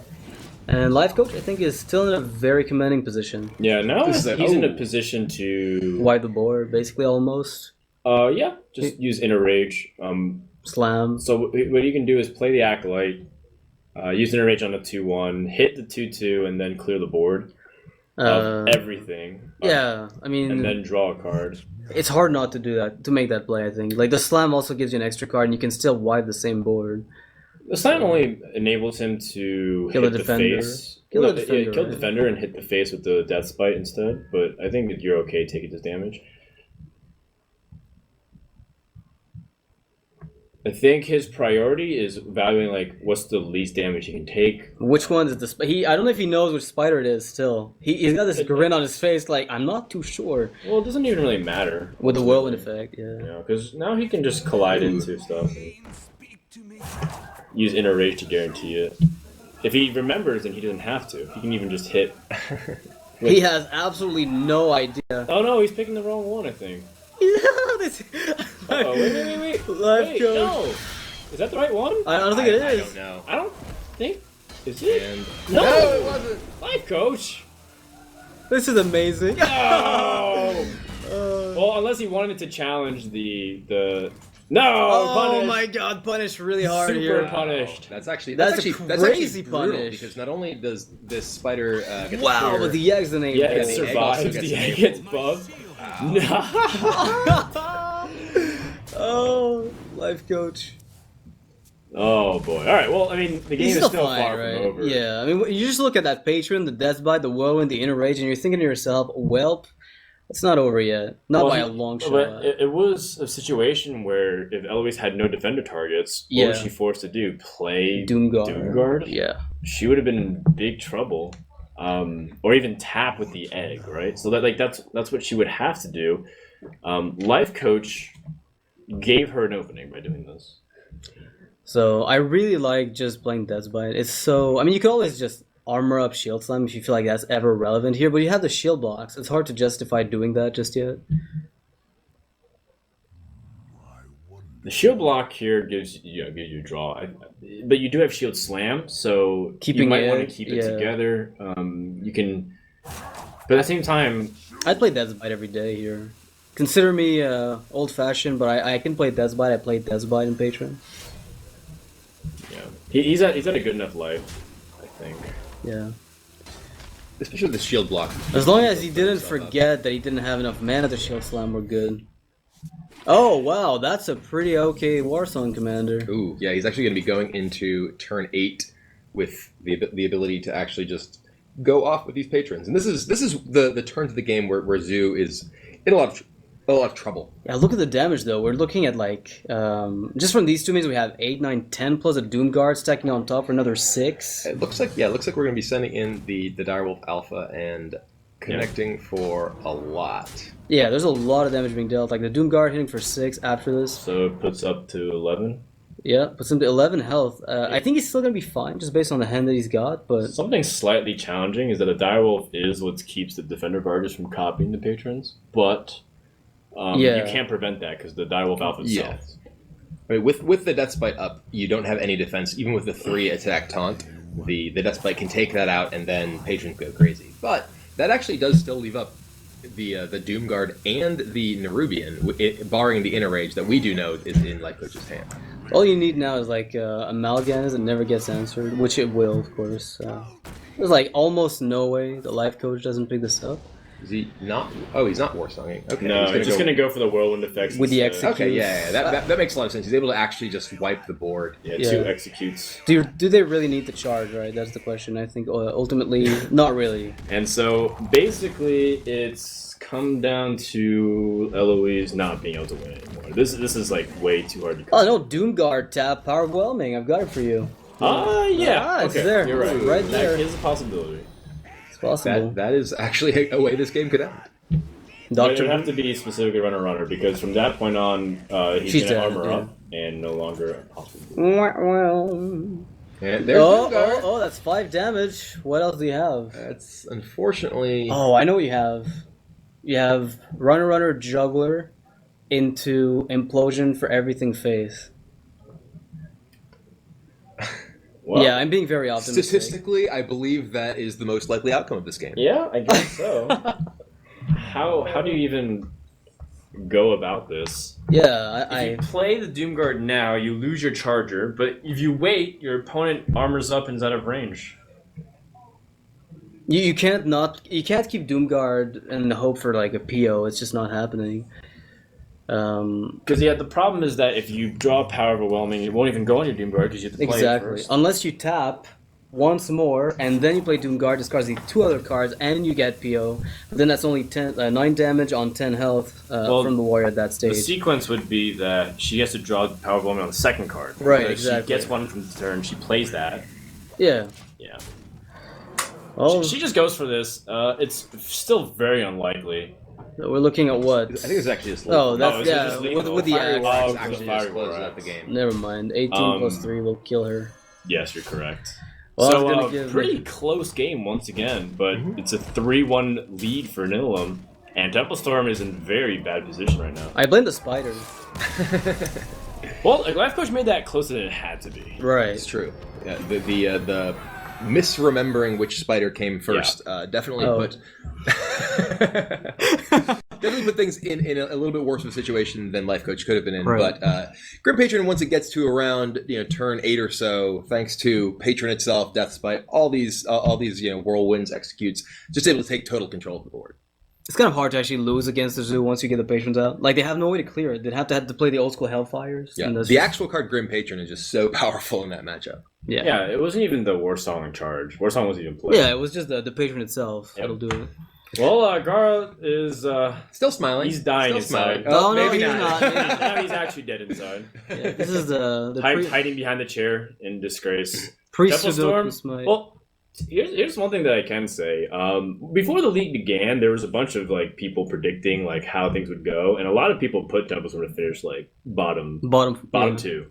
They picked them and Celestial to be the teams to maybe weak. The fact that they even got to the playoffs here in a reasonable seed spot too. They came here as a 3rd seed, I believe. Yeah, they came in as 3rd. Yeah, so that was already a big morale boost. And I think it stinks to get this far and to feel so far from being able to have any product of your work. It is the 0 for 4th place is pretty brutal here, and I know that Tempo Storm they floundered in the early matches, were guaranteed the 4th place slot after the first couple matches of yesterday, and I think that they may have been a little bit on tilt at one point yesterday. I know that Hyped posted something, I want to go meditate for about 20 hours to relax myself here after one of his games yesterday. So do you think there's any correlation to the fact that the two teams who are playing here in this quarterfinal are two teams who only could bring 2 members? I think there very well could be. The communication between teams is very, very important. I feel like the communication in Value Town, both in the weeks leading up to the finale and during the regular season, was a big part of our success. We actually worked very, very well together, and were able to sort of work through things because of that. And I think that there are definitely problems when you're not necessarily communicating effectively with your teammates, and it is obviously harder when they're not only not here but in totally different time zones. Yeah. Plus, they don't all have a notebook. They don't all have a notebook. The notebook is key. The death note, so to speak. Oh, wow. What's going on? He writes down the name of his opponents, and that's what Trump probably secretly wishes, except that they don't die, just that they're incapable of playing Hearthstone. He's like, they're gonna play Mech Shaman. We're gonna nail it for them, and then they're just gonna fail. Yeah. I mean, I am rooming with Trump for this event, and he has been watching a lot of anime. Maybe that's I don't know anime, so maybe that's what he is watching. I don't know. Yeah, it all makes sense. All right, so Nihilum in the perfect position of having 1 win on each player, so no more bench for them, and we've got Temple Storm that still has to go through just about everything. And this is really bad, just looking at the lineups too, because they still have to get through some tough classes that generally should still be able to take wins. But I mean, that's not unheard of. I mean, we've seen people go up 4-1 and then lose. Get reverse sweep completely. Yeah. I mean, this is definitely a spot. I was actually gonna say, I think that matching up the mage. I was gonna say, I think that Hype has to play mage here because it's so his mage is so bad against at least one of the decks remaining. As to how good the handlock matchup is, not entirely clear. But this is definitely the matchup Hype is hoping for. He wanted to play against the Paladin deck. He's going to get the check mark if he wins this, I think, because he's the only other player who actually got the first win on Temple Storm. So that's going to give a pretty big, momentum, whiplash, I guess, back in the series. I mean, it's definitely having actually just getting success, especially when you are significantly down in a series, it's a big morale boost. When you do fall substantially behind, and it feels like there's just this insurmountable hill to climb, it can definitely get to you and potentially influence your play. Yeah, the 2-point gap, I think, is where the threshold of bearing with the loss starts getting a bit tougher. Because when you're 3 points behind, it feels unbelievably difficult. But 2 points is you can still do it.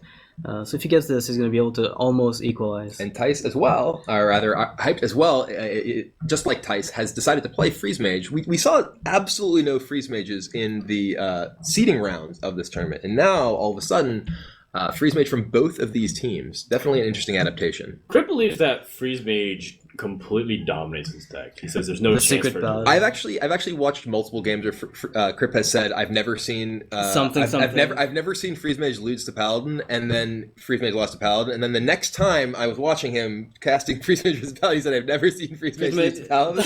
I'm like, this just isn't true. I was there. It lost. Every time it's a new day. It is definitely a very, very difficult matchup. Though the more proactive versions of Paladin do have a bit better chance in the matchup because they are able to apply a significant amount of pressure.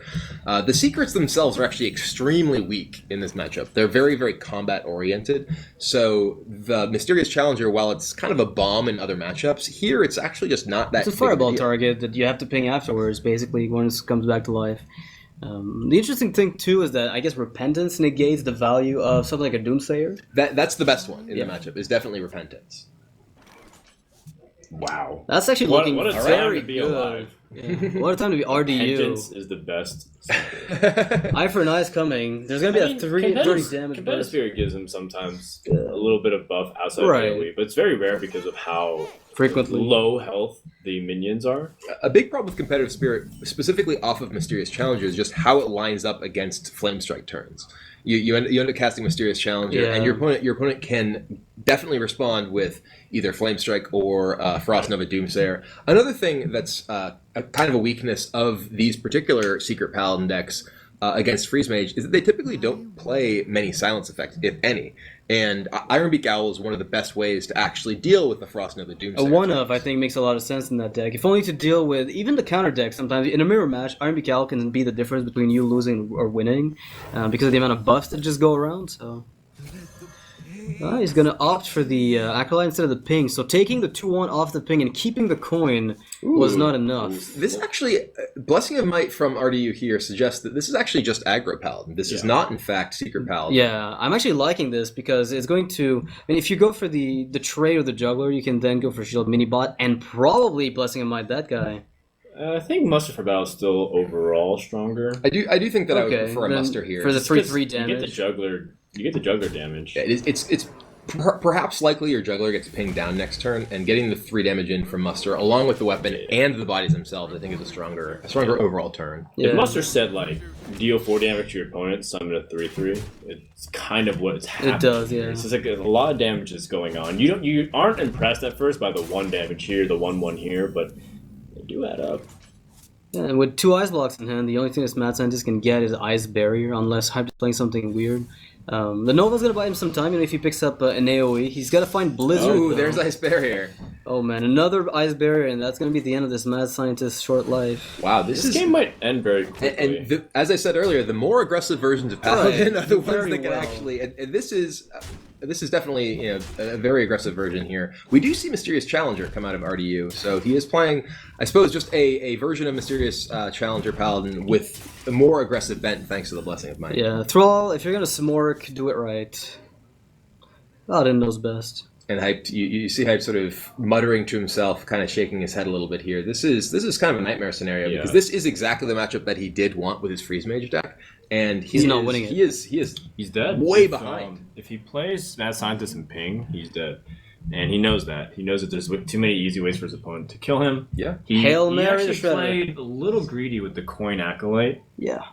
Instead of trying to be proactive. I can understand why. And then the follow of the Arcane Intellect was just too much investment of damage. Mm-hmm. Yeah, he thought he had a lot more time than he actually did. I was a little surprised to see him coin it out. Yeah. Well, specifically to actually cast the Arcane Intellect there rather than ping off the Juggler. Maybe he was too far behind, needed to find something like Doomsayer to go with Frost Nova.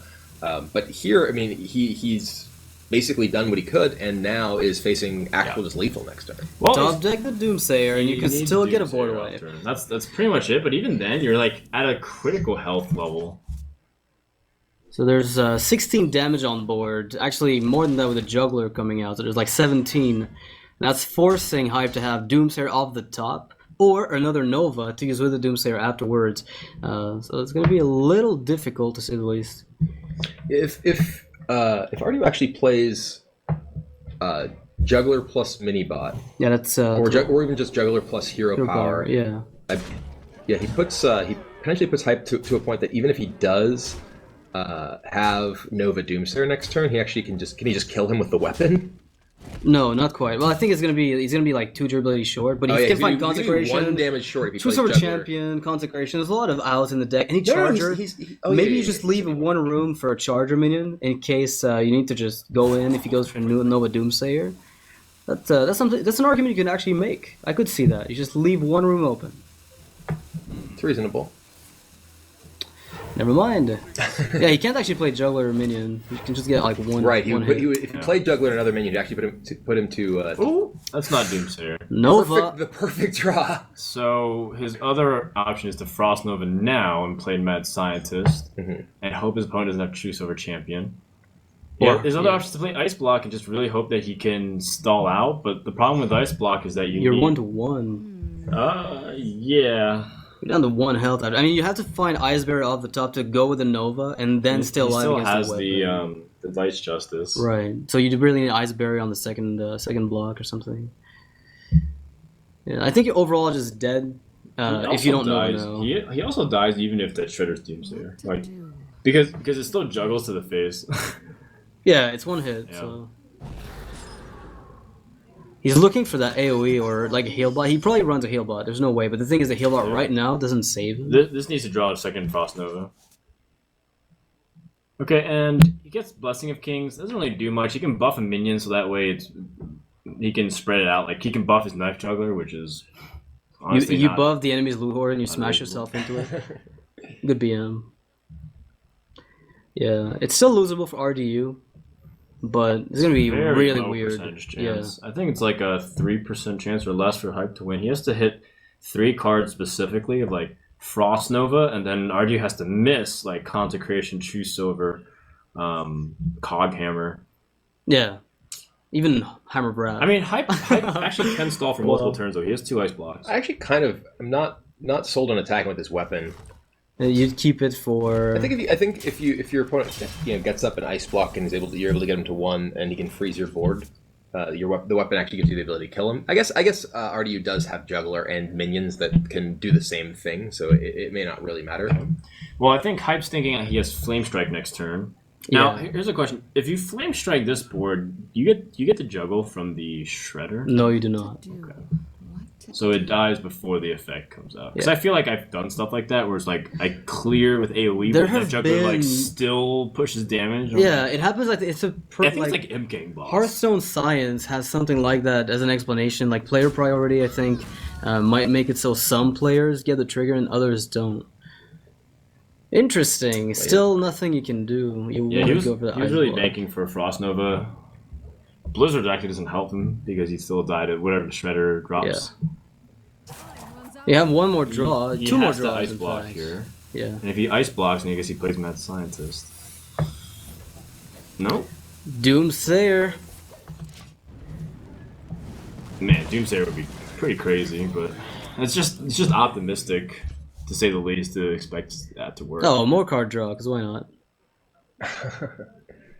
Now, Out of Flame Strike range? yeah, if he Flame Strikes, then he knows he dies to anything. Like, any little bit of damage, and this Divine Favor almost certainly will. Yeah, I mean, it's Blessing of Kings plus Divine Favor. Yeah, on a Knife Juggler. You Blessing of Kings, Flame Strike doesn't even kill it. Mm-hmm. Yep, and this looks like RDU is going for exactly that play. Hype just sort of shaking his head. Yeah, this is Wow. not good at all. So, Oh, and Crip, Consecration too. if you Yeah, have... Crip, I hope you're watching. dude. Yeah, I hope not- you're watching this, because not like- Kibler has something to say.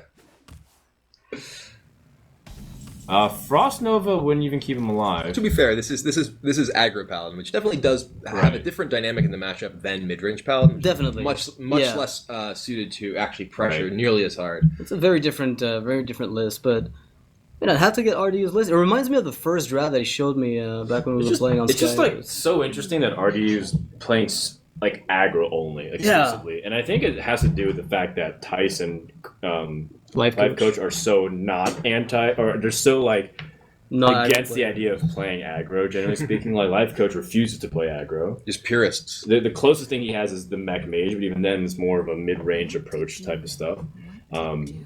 And in this case, it's like RDU is the one being super aggressive all the time.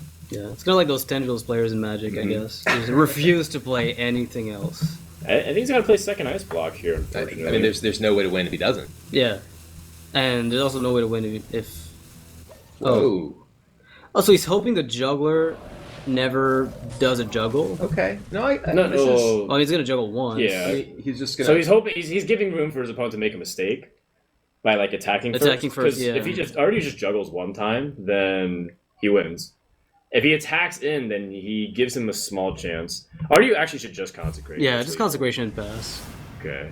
And there it is. Okay, so that's gonna wrap up the game here. Hyped ends up dropping the Freeze Mage versus Paladin. This is rough. Starting to get pretty disgusting. It's like just like one-sided. Desperate. It's this is not a good show. Yeah. This is definitely a very, very rough spot for them.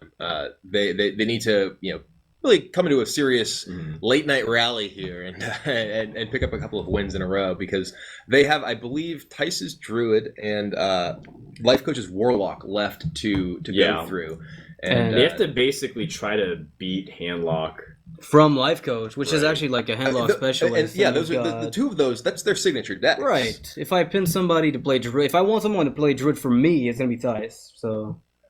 And Life Coach, he is renowned for his handlock play, and that's not really a position that you want to be in. Is having to go through those two decks with not just one or two, but fully 5 of your decks in your lineup. So I can see everything that Trump is doing right now. Trump! I can't read a single word. Trump, hide it! I can't read a single word, but the secret strats. No, our notebook revealed. Yeah, they can see our young priestesses. Well, I guess if you're looking from Nihilum's perspective, they can just queue up whatever. There's bad matches for Druid, there's bad matches for Handlock, but if you're on Temple Storm's side, I guess I just play the Hunter here for Gara. I think you just play the Hunter, try to grab a win. It's good against both. You should be able to grab that. And then just kind of put your opponent in a position where you can corner them. So if Life Coach plays and you beat him, and then you can queue up against Handlock and get another win, and then you can all of a sudden target Druid with, the Priest and the Warlock. Or on the opposite end, you could target the Handlock. So this is one opening that could exist. And I think Temple Storm was weren't they the ones in the position up against Nihilum when they were up 4-2 or 4-1? They were up 4 games to 2. And then they just lost 4 in a row. They did. They were super close, and they just couldn't. They just kept losing. And the Shaman won. The Shaman won. Yeah. That's right. It wasn't their day. That was the time. The one time the Shaman won was against Tempo Storm. Yeah, that's actually a pretty big feat. I'm pretty happy that Nihilum decided to change their game plan, because they kept saying, Shaman is fine, Shaman is good, but apparently going into the second phase, they figured out it wasn't as good maybe as Hunter. Maybe it's good, but not as good. The interesting thing is, if someone played Mech Shaman against Nihilum's current lineup, it would actually be an excellent deck. Yeah. Because they have Handlock and Freeze Mage and Druid, all of which, and Patron, all of which are actually favorable matchups for Mech Shaman. Yeah, but the Fiasco probably gave everyone, not just RD, but everyone PTSD, where you will never play Mech Shaman again in your life. Well, it's interesting because going into the second phase, you need to think about what are the implications of what has performed well so far, what people are likely to bring, and what sort of steps beyond that. It's okay, well, if this is what people are playing now, then what do people anticipate, and what do we think they're going to bring? And it's another one of those sort of leveling situations. It's okay, well, if we anticipate people playing Handlock and Freeze Mage because of the performance of decks that they're strung against, maybe a deck like Mech Shaman is a good choice. Yeah, it would have been actually pretty sick to see Gara bring that. I would have actually loved to see that happen. Gara loves his lineup. We were talking that he was saying that we were Dragon Brothers. Both played the Dragon. Oh man. The Dragon Brothers. The Dragon and Smork Brothers, I guess. So yeah. Well, you both asking questions to the opponents by playing minions. So you're generally not players who sit back and control. You're very offensive, on tempo. It's kind of nice to watch those games. It's offensive, not offensive. Yeah. I don't feel like I'm very offensive. I'm never very offensive. Is there really a difference in pronunciation? There is. What? Yeah, oh, that's awesome. There is. Yeah. Okay, well, I'll actually have offensive to correct and that. offense. Yeah, there is. Well, I have to look that up. It's today I learned. I like to consider myself inoffensive but very offensive. Yeah, so. okay. Wow. But here we have Eloise with Paladin against Life Coach playing Warlock. And if Eloise is playing Secret Paladin, this is actually potentially one of the better matchups they do have Yeah. left. Yeah, for sure. Repentance. And then Life Coach comes out with Zoo. And then you're like, what? Yeah, even then against Zoo, it's still sometimes fine, okay. yeah. It's sometimes okay. I do know that Eloise doesn't really like playing this Paladin deck. I think something that people don't really know about Temple Storm is that, and a few other teams actually share this, is that there are a couple players. Every team in ATLC actually has exactly this. There's always one, maybe two players say, I want to play this, and then one player says, okay. And then they just play every other thing. Yeah, Dog is the player for Value Town. I guess. Dog actually has all play decks that he does enjoy playing, right. and that he has a lot of experience with. But there are players, like, for example, in Cloud9, they're always like, we play this, and then Ecop's like, okay, I guess I'll just play, Hunter and Warlock. It's like, no one else does. And then on Temple Storm, Hyped and Gar are very resolute, because I think, from what I was told in discussions, Eloise was going to play Mage today, and then Hype's like, no, I'm playing Mage. So she's like, I guess I'm just playing Paladin and Warlock. And Warlock, I guess that there's nothing else to bring. I mean, that is one of the things that can come with not necessarily having that in-person communication where you're able to plan things out. I mean, when we finished our match, or didn't actually finish our match, when we were through our delayed match yesterday, I went to dinner with Dog and Trump, and we sat down and for several hours discussed our options of what we thought we should do with our lineup for the second phase.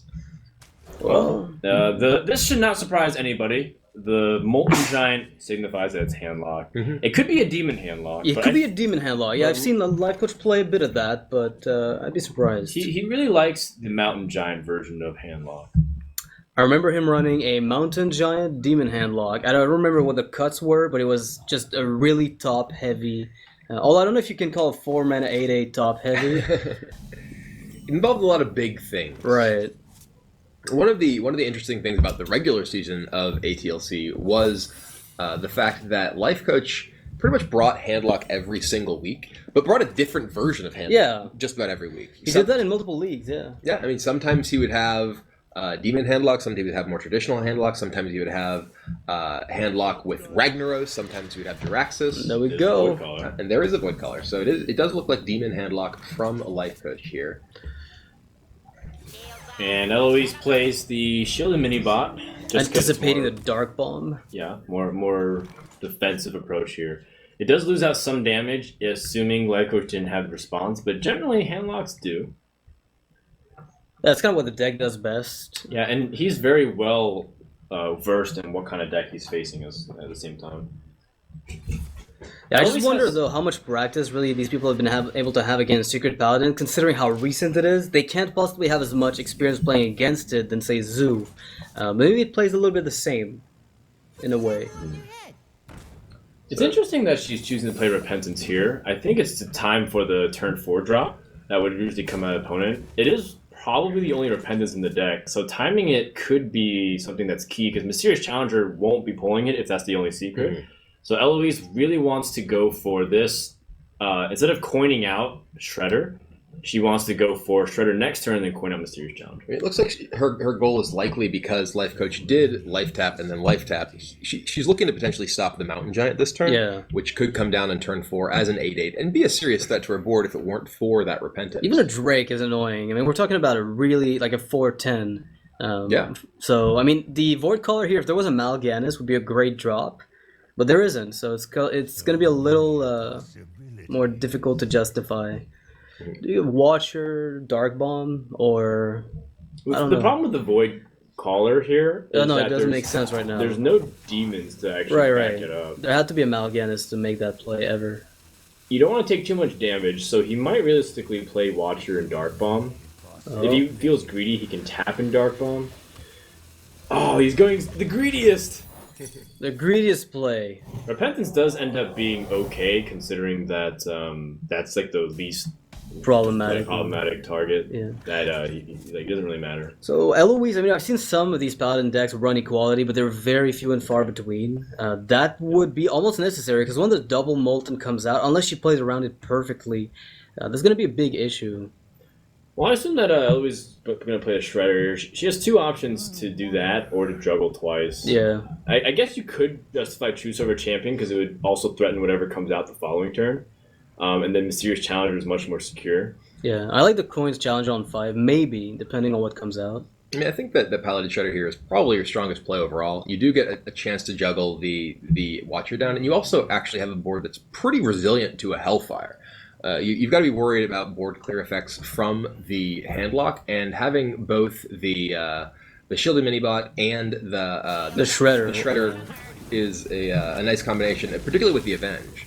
Looks like Eloise decides to get her best chance to take down the Ancient Watcher with Juggles and just goes for the face there. Still a sticky board though, right? Like, yeah, no, I mean, even a Hellfire here is actually not that bad for her. She does get an Avenge on one of those mini-bots. Both of them survive, leaving her with seven power in play. Oh, yeah, I guess because the Avenge is there, and if this 1/1 goes down, it has 2 Divine Shield targets that go buff. Exactly. So that's really annoying. Yeah, and if it buffs the Juggler, then how do you deal with 4 health? That's another thing too. Well, Life Coach is in a similar situation as Hype was the previous game against the Paladin. There's a lot of options, and it's not necessarily a bad hand as the game develops, but do you have the time to be able to play it? You do have those 2 Moltens, you have the Sun Fury. Is Healbot ever good just to stall 1 turn before you can actually develop those options? Not really, because then you're still... Like, what Healbot does is it allows your opponent to actually build up the board more and still attack and prep you for the following kill. Alright, so I guess Coil Hellfire is the only play that makes sense. I like this play from Life Coach here. He does end up removing 2 additional attacks from the board. Gets the Avenge on the Minibot. So now, 8 damage is needed for Eloise to seal the game. Yeah, there's no way she gets it. She's going to coin the Mysterious Challenger most likely on 5 mana. Yeah. And then... I don't know if she's going to like anticipate her opponent having 2 Molten Giants, but I'm not sure if she hits either way. But she could justify because she has Coghammer, and that allows you to trade pretty effectively. I mean, you also have to be really scared of just giant Shadow Flame here. You have a board that is really vulnerable to it, and you win next turn. You have such a powerful board right now that your opponent has to play basically a giant taunt in order to stop you. And you put yourself at such risk of just getting totally blown out, not only by the giant Shadow Flame, but also potentially something like double giant plus Sunfury Protector, which is exactly what Life Coach Well, it'll work anyway. You can tap double giant Sunfury, so right? Is that true? That is one that actually is. That actually he does have, because he was exactly 13. Yeah, Life Tap reduces him to 1. He can leave him with 4 mana, and he could even Dark Bomb himself, and then that brings him down to 10, so he has 2 floating mana.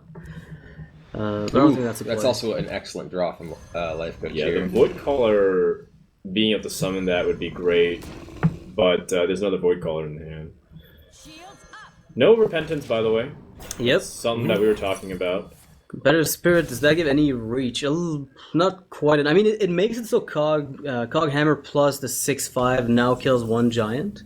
That's one thing. And the Juggler could... No, you couldn't play another minion. I was going to say, could give you that extra 1 to kill the other giant if you get lucky, but not the case. Yeah, Coghammer here is pretty big. It doesn't really matter what it falls on. Yeah, because you're going to trade. It allows you to trade effectively either way. I mean, you could actually just... If you were going to attack in with the 6/5, you could actually attack in with the 6/5. First attack with the... then play the Coghammer, and then attack with it. So you're just guaranteed the slightly larger minion. It actually might be worse that you have a 7-power guy, just in case your opponent does have Big Game Hunter, though.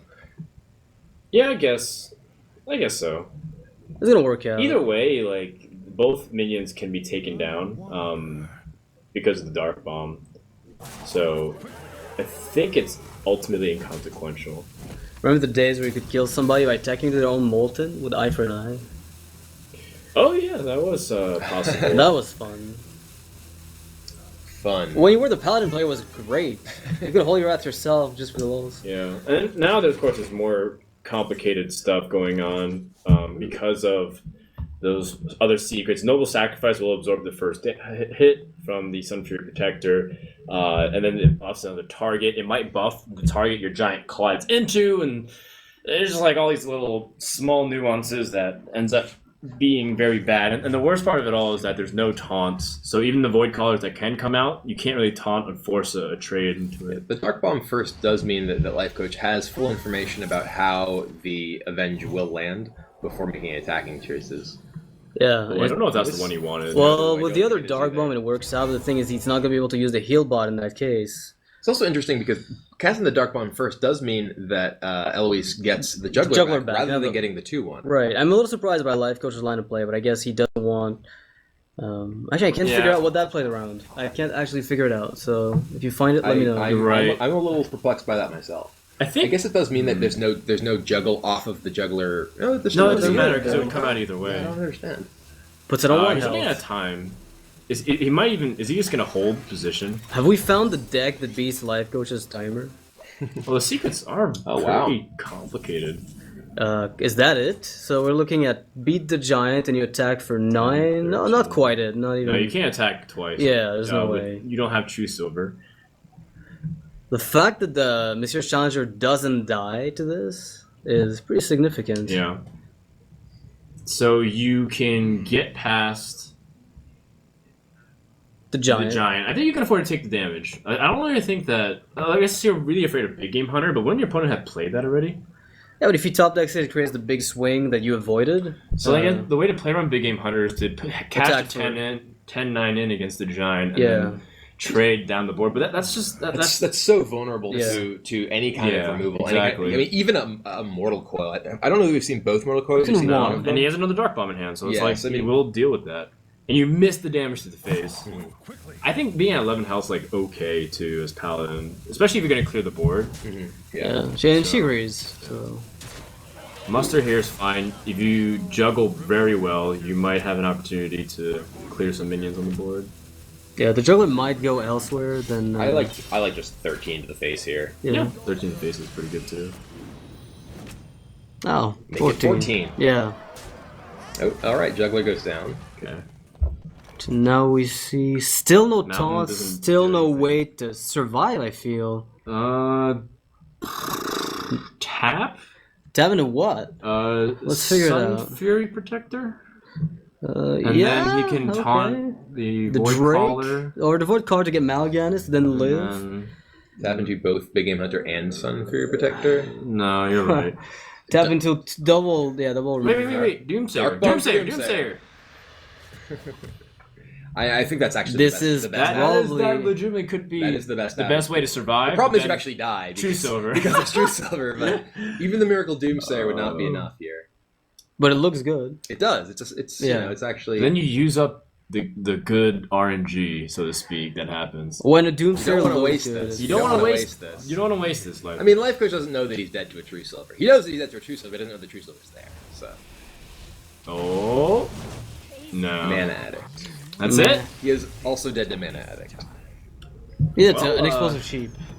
To be used it. Use it to anything. Yeah. Perhaps the beginning of the Tempo Storm comeback trail. Yeah, a much needed win. Absolutely. I mean, now 4-2, still a tough spot. Still a very tough spot. But it was just yesterday they were in the opposite position they lost. So this could be their revenge. Yeah, absolutely. Do you think Luis likes the Secret Paladin a bit better now after the way it performed against the Handlock? It's one of those. I mean, she really likes decks like Handlock and Freeze Mage. Those are like her favorite decks. Wow, and she's stuck playing everything else every time, basically, these days. Yeah, I think based off of what was information is that she plays whatever she feels like the team wants her to play. She's like the flex spot, right? And that's kind of how every team dynamic works in other games. It's like you have one person that's more flexible. You have people who are dedicated because they think they're the best at being able to play that.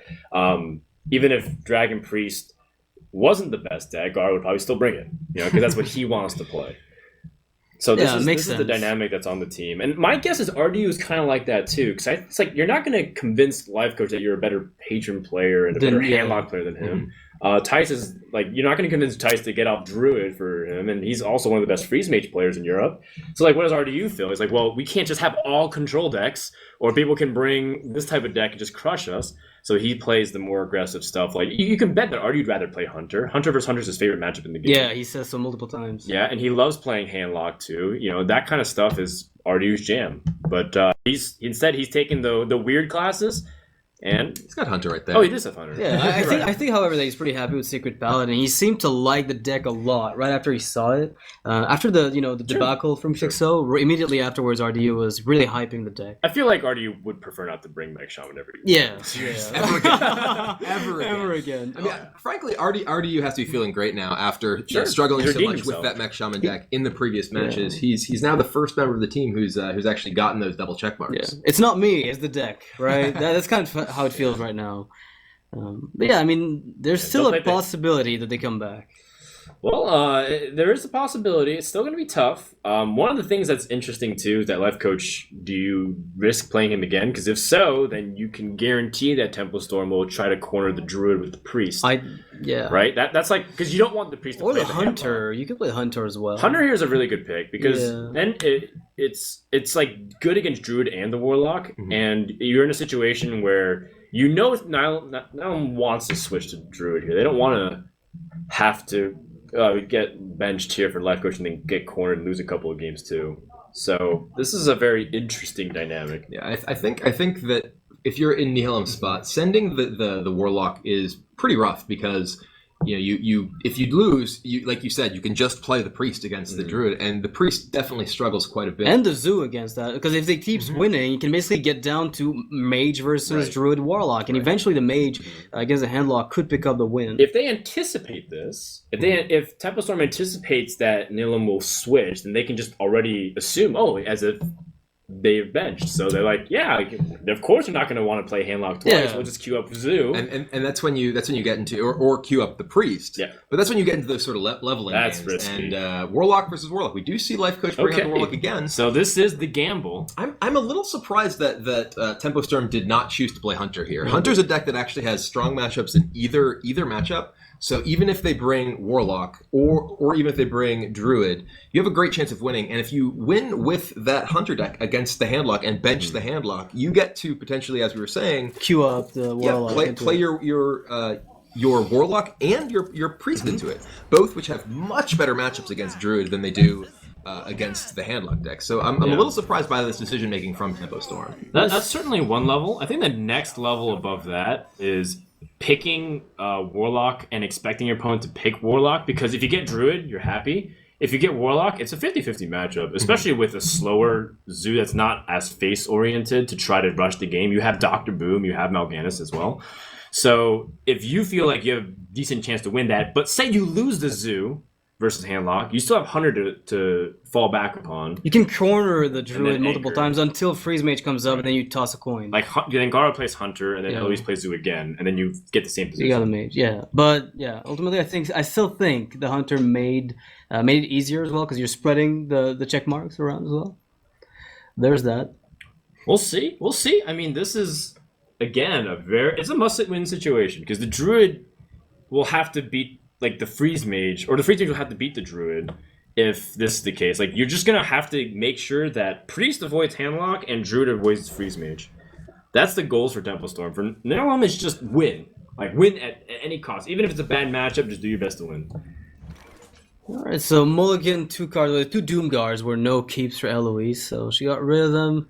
It's a pretty weak hand on Eloise's part. It's a weird hand, definitely, She has a lot of resilient minions, but she doesn't have any aggressive minions. And it's interesting, because this is actually a matchup where, in some cases, the early pressure is very important, because you do want to be able to actually play to the board against the Handlock, but actually doing a lot of damage to them quickly is not necessarily in your best interest because of Molten Giant.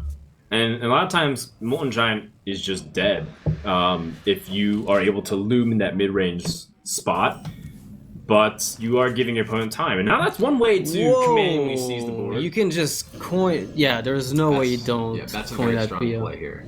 Well, she doesn't coin agree, PO why not? because BGH would actually punish it. Never mind. There's too much all-in on it with a coin. And again, the rush is not to kill them immediately. It's the fact that you have... something on the board. You have something on the board. You're looming to threaten whatever comes out here. Like, Mountain Giant is not actually that big of a deal.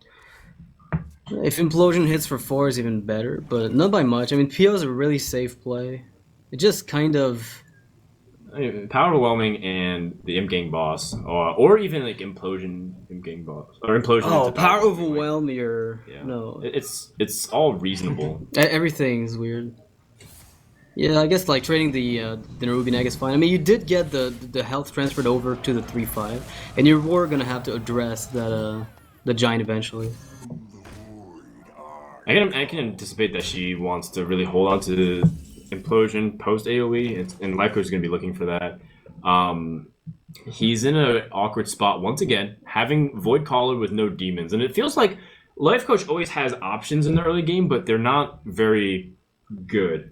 And I kind of feel bad because it just seems like Handlock is hitting its very weird inconsistency. Yeah, usually it's one of the most consistent because of how often it draws. One of the things that he just hasn't seen is Twilight Drake. We've seen one, but he never played it. Not in the early game. Yeah, definitely not. Twilight Drake, while the Mountain Giant is obviously a great turn for play, in this matchup, it's actually the health of your minions is far more important than their actual attack. Having a 4/10 Twilight Drake on turn 4 against 2, other than against Iron Beak right, Owl being an example that's very niche. Yeah, it's actually better for you because it's able to kill more minions while surviving itself with its larger body. Right. I wouldn't be surprised to see a Void Cover come out here just because it's a body on the board, and you also threaten the bigger minions. It's a threat at the same time as it actually allows you to use the Hellfire Dark Bomb or Hellfire Coil might force that more effectively. Honestly. Yeah, that's kind of how it feels. I think Owl's just so important in this matchup simply because of how important it is to be able to actually get by big taunts. Sure. I mean, here, the scary thing, of course, is if your opponent does hit Mal'Ganis or hits Doomguard. But at the same time, is that scarier for you in the long run in the game than your opponent having access to a taunted Molten Giant later on? That's fair. That's a fair point. Hypothetically, she could also deal with it through implosions and then trades on things. Doomguard is problematic. It just has the same amount of health. She might opt to ignore, and that gives Life Coach an opportunity. So this is a really interesting choice here for Eloise to see if she can kind of peg Life Coach and not have anything, and if she does, will she go for the trade? Implosion's a strange choice here. I think that I would go with Abusive Sergeant. It looks like she's with or without the Owl. I think I would probably Abusive Sergeant Creeper and yeah, it looks like she is doing in fact exactly that. Yes.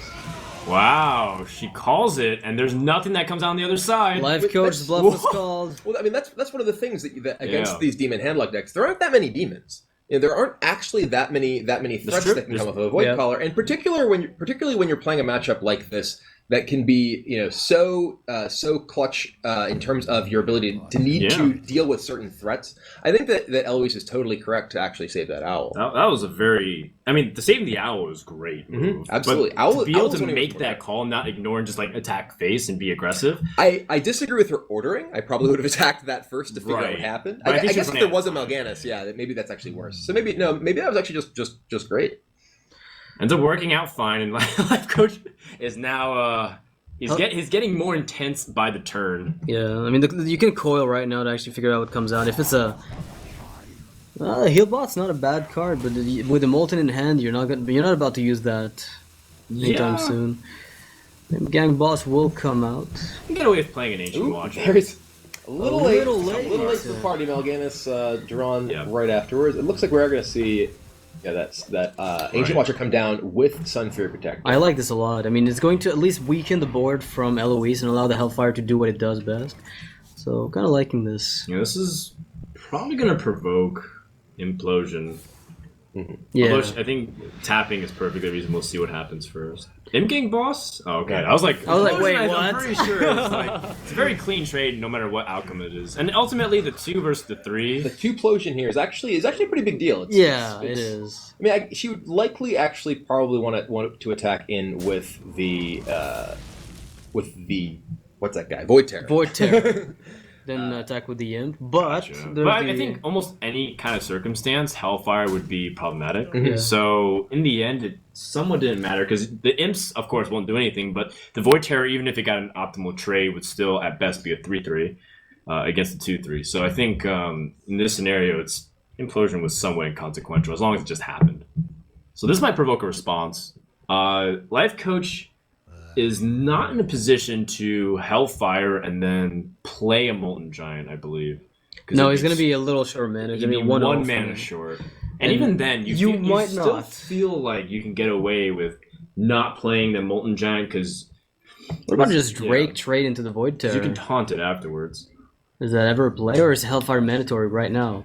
Because, I mean, the Drake does put up a really big body on the board to use as trading, and you can also combine it with the Molten with Sunfury. It's a tough position because if you attack into the Spider and then Hellfire, you're actually still leaving your opponent with 3 power. Right, play. exactly. You're going down to 14 from Hellfire alone. Yeah, so you'd be on 11 technically, and possibly less than that. But you're also past the mana turn point where he's panicking. You can taunt and heal. That's one of the things that you have to always be careful of. Is Life Coach playing 2 games at once? Wait, he didn't Sunfury. No. He's saving Sunfury, I believe, for Molten Giant, Yeah. which I definitely appreciate. And here, I mean, this could potentially bait out the Owl from Eloise. I doubt it won't. I imagine, it will not. I hope it will not. For her sake, but Life Coach is not happy. Was there a misplay that I missed? it looks like he's sort of calculating things, talking to himself, shaking his head. He is the definition of mad scientist. His intensity when he plays is incredible to me. Yeah, I mean, it's fine because Eloise's not in the room. He can talk as much as he wants. He can also just talk in German. And Yeah. you understand. And she might just do the Chinese, right? Well, they're taking a very long time on some of these turns, but for very good reason. This is the tournament life on the line. Oof, and the owl does come down to take out the... I'd be afraid of a Shadow Flame if I didn't owl this. It would be even worse. That's fair. That's fair. I mean, Hellfire is still a problem. One thing that Life Coach does do is if Eloise attacks fully into this, he can do Hellfire plays.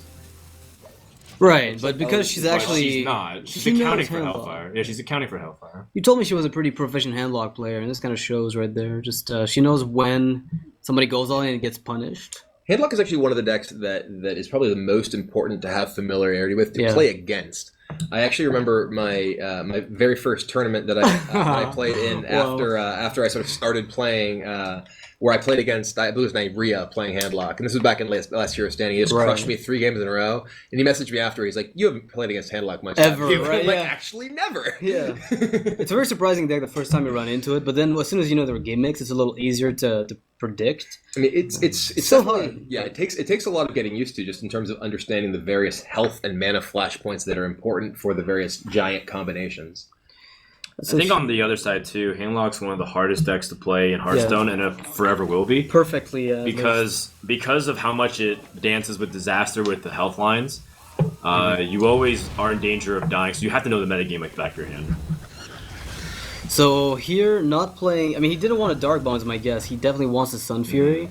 Because if he wanted to Dark Bomb, obviously popping the Spider first was correct. Oh! Whoa, That man. is potentially really scary in about a turn. Because of the idea that the imps that get buffed. God. Wow.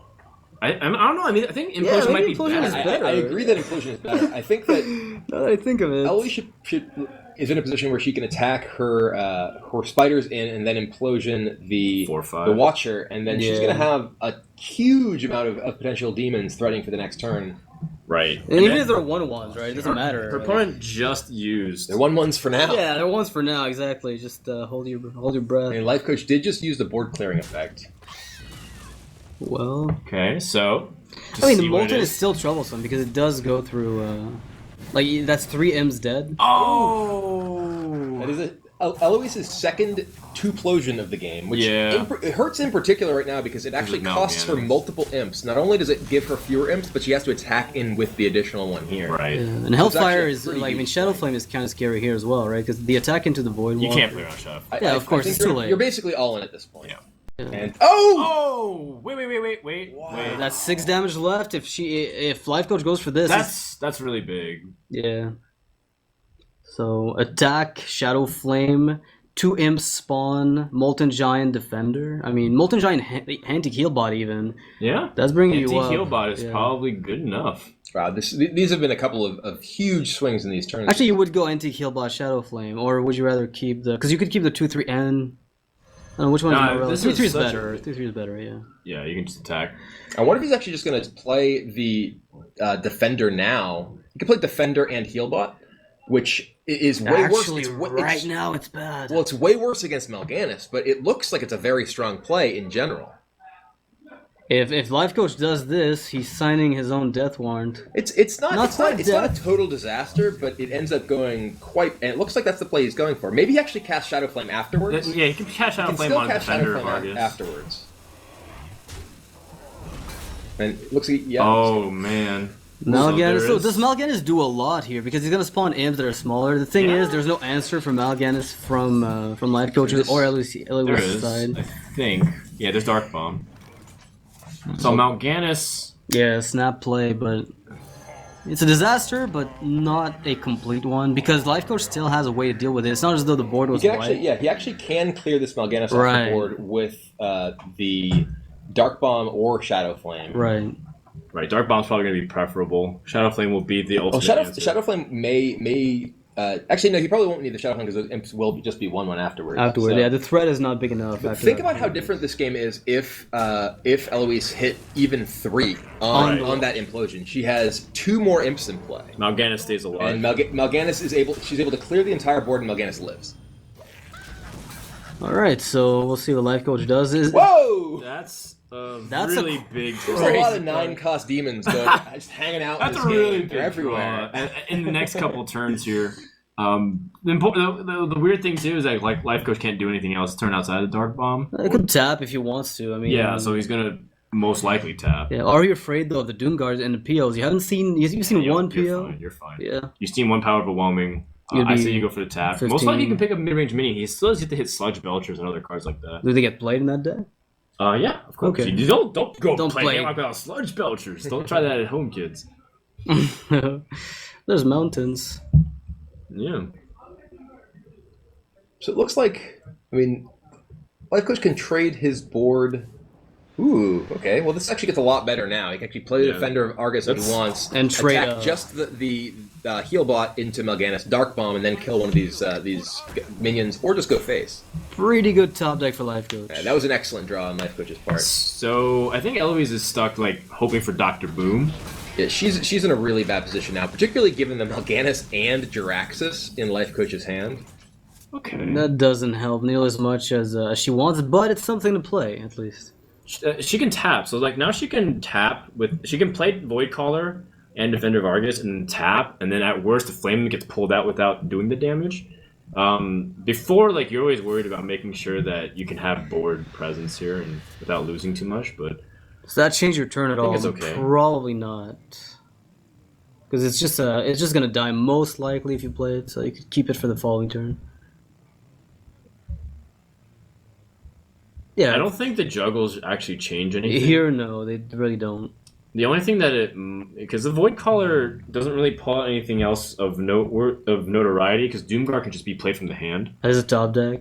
The only exception is if Doomguard gets tapped into Dr. Boom, for example. So this is her best chance, but this is where keeping the Shadow Flame is just so big in potential, because even though Eloise might build the board up with smaller minions, he always has the final trump card. Mm-hmm. They play Jiraxis here. Or is that too weak? Because you have Mal'Ganis coming up, you have the Infernals for the Shadow Flames, you can clean up pretty much everything after this point. Or is Mal'Ganis just straight up better? Yeah, he thinks Mal'Ganis is better.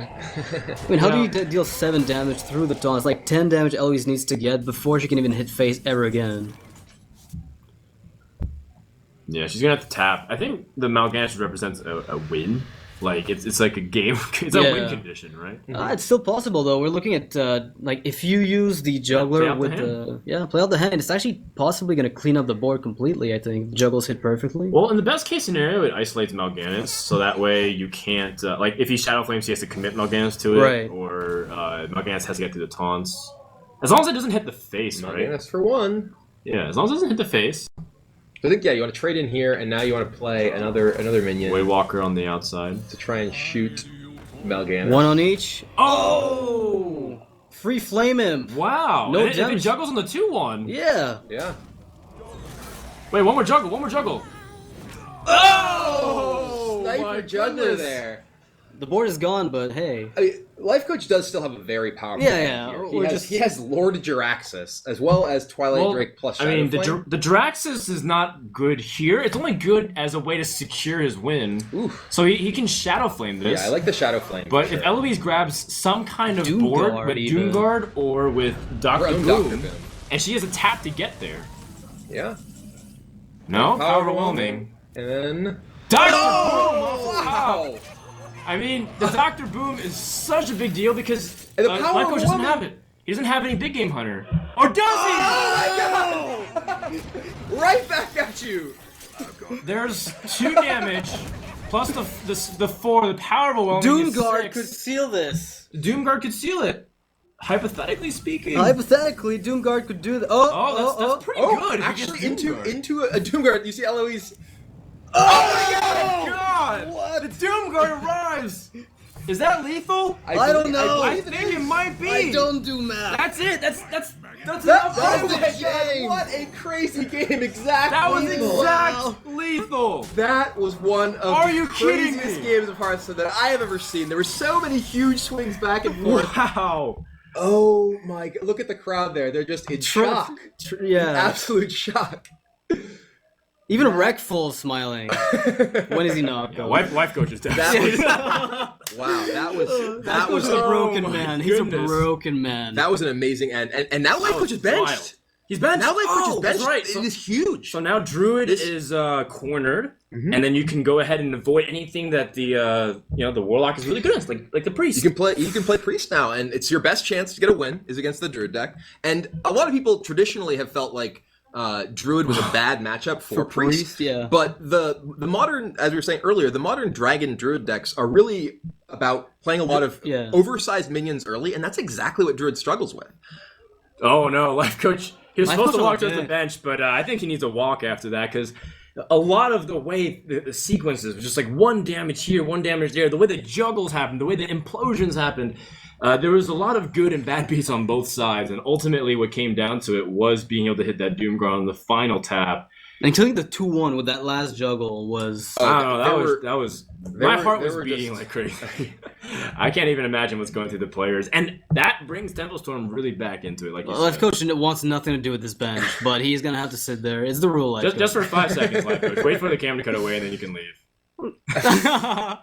Make it more comfortable. You got to fill up. It's actually the cry-in. Okay, yeah, and he's gone, guys. It's a metaphor. It's a metaphor. Everyone's like, "Nah, I didn't follow the rules." That was incredible. That was just an unbelievable series of events that we just saw at the end of that game. The odds were getting pretty. Like the thing is, it looks crazy because it's runner, but the thing is, at this stage, both players had a really small deck. Yeah, there was like 10 cards or less. So it was basically like every draw was like a 25% or like something along those lines. You're drawing 2 cards a turn with life tap. Right. So I mean, you will end up being able to dig pretty deep into your deck and find those things. But I mean, just the timing of it was like Dr. Boom off the top, Big Game Hunter off the top. I think the only thing that could have made it crazier, because we hit like a 9.8 out of 10 in terms of the wildness. Missing the Boombot. Was the Boombot killing itself with Power Overwhelming and then hitting the face. No abusive Sergeant. We needed one more point. Actually, there's a level beyond that. You hit your opponent's Boombot, which hits your Boombot, and you hit their opponent's face for lethal. What a roller coaster of emotion. Yeah, that was really an outrageous. I thought Life Coach was stabilized very comfortably. Now Gar is likely to just queue up his 2 decks into this, and then Dice will probably end up possibly winning against Hype, but then that leaves Life Coach with Handlock against Freeze Mage. It's a deck that's kind of clunky to deal with, I find. Sometimes, if they tap too much, they can overextend into death. Yeah. But Malgan is, again, a really good lifesaver.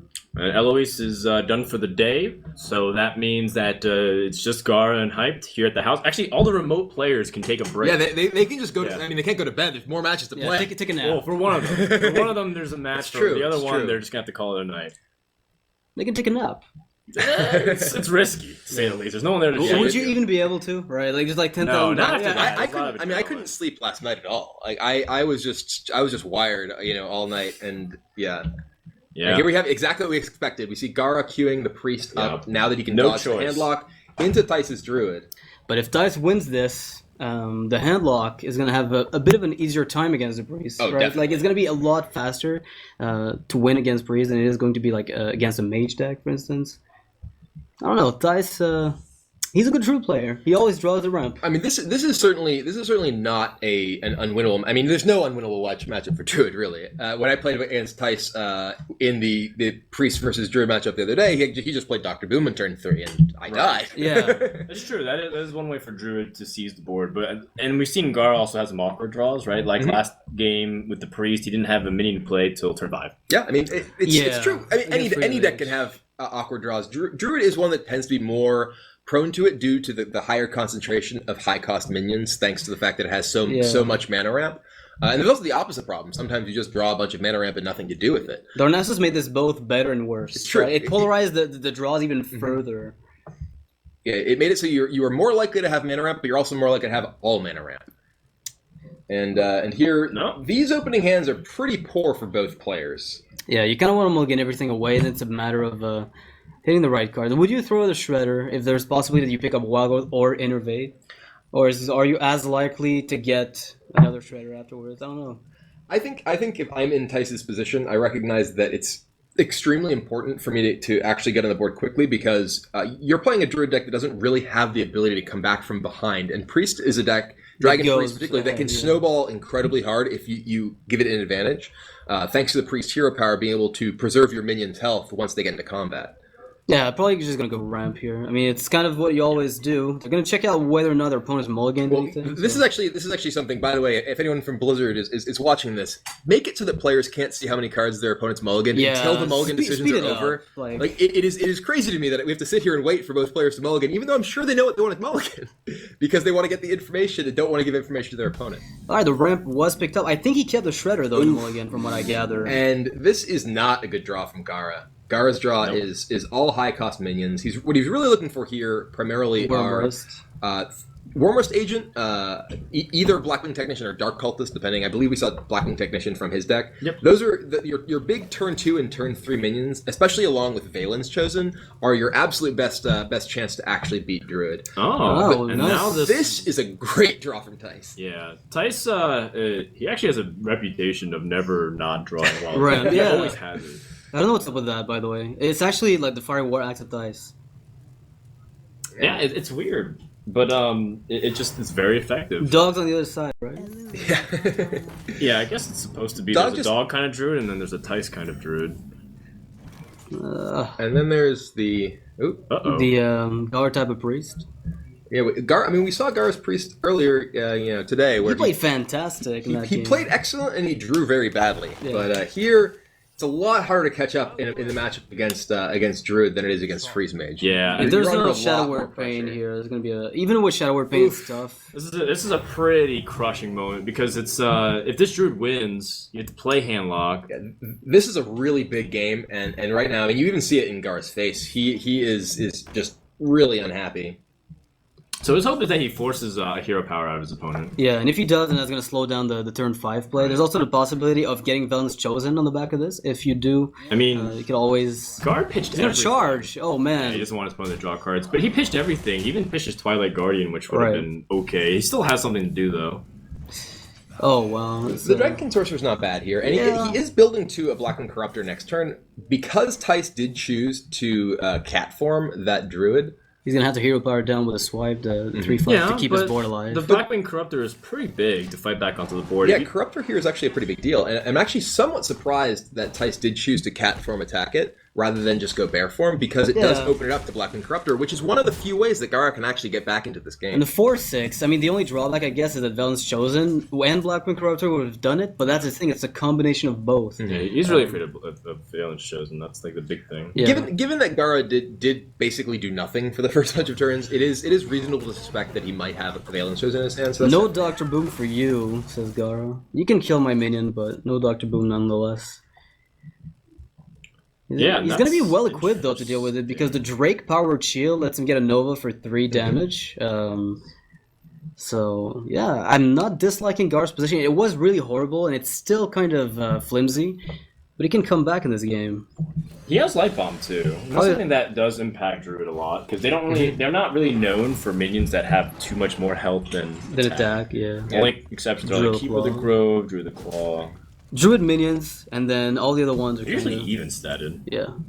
Ooh. Oh my goodness! Wow, a second Corruptor pickup here. That's huge. This is a gigantic tempo swing. Into another Darnassus Aspire. And he's actually able to powered shield this one, which is going to make it... Oh!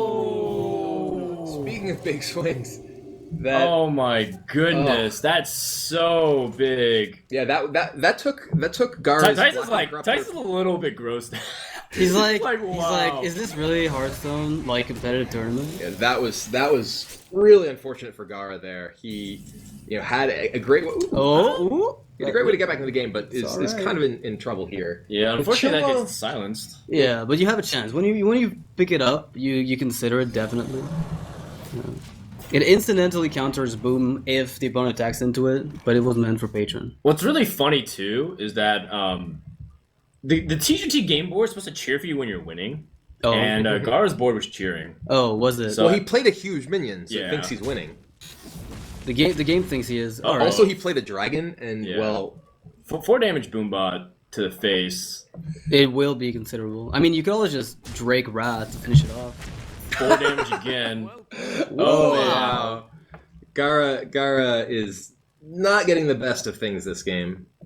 Even Thais is a He gross can start. now you can Drake Rat that for 4. Yeah, I and would then probably hit do the that face for 7. I wonder if that allows him to win next turn. Oh, Yep. It does. It does. There's no way you can actually stop this. Yeah, there's 0 way. Light Bomb heal does nothing, so. I don't even. Life. I mean, with that kind of sequence, I'm not even sure if the Blackwing Corruptor staying alive would have truly made a difference. I think it might have actually helped a lot because you could use Nova with the Blackwing to kill Dr. Boom's body. He ultimately so... needed a taunt. Oh, you could have killed Dr. Boom much more easily. That's true. Yeah.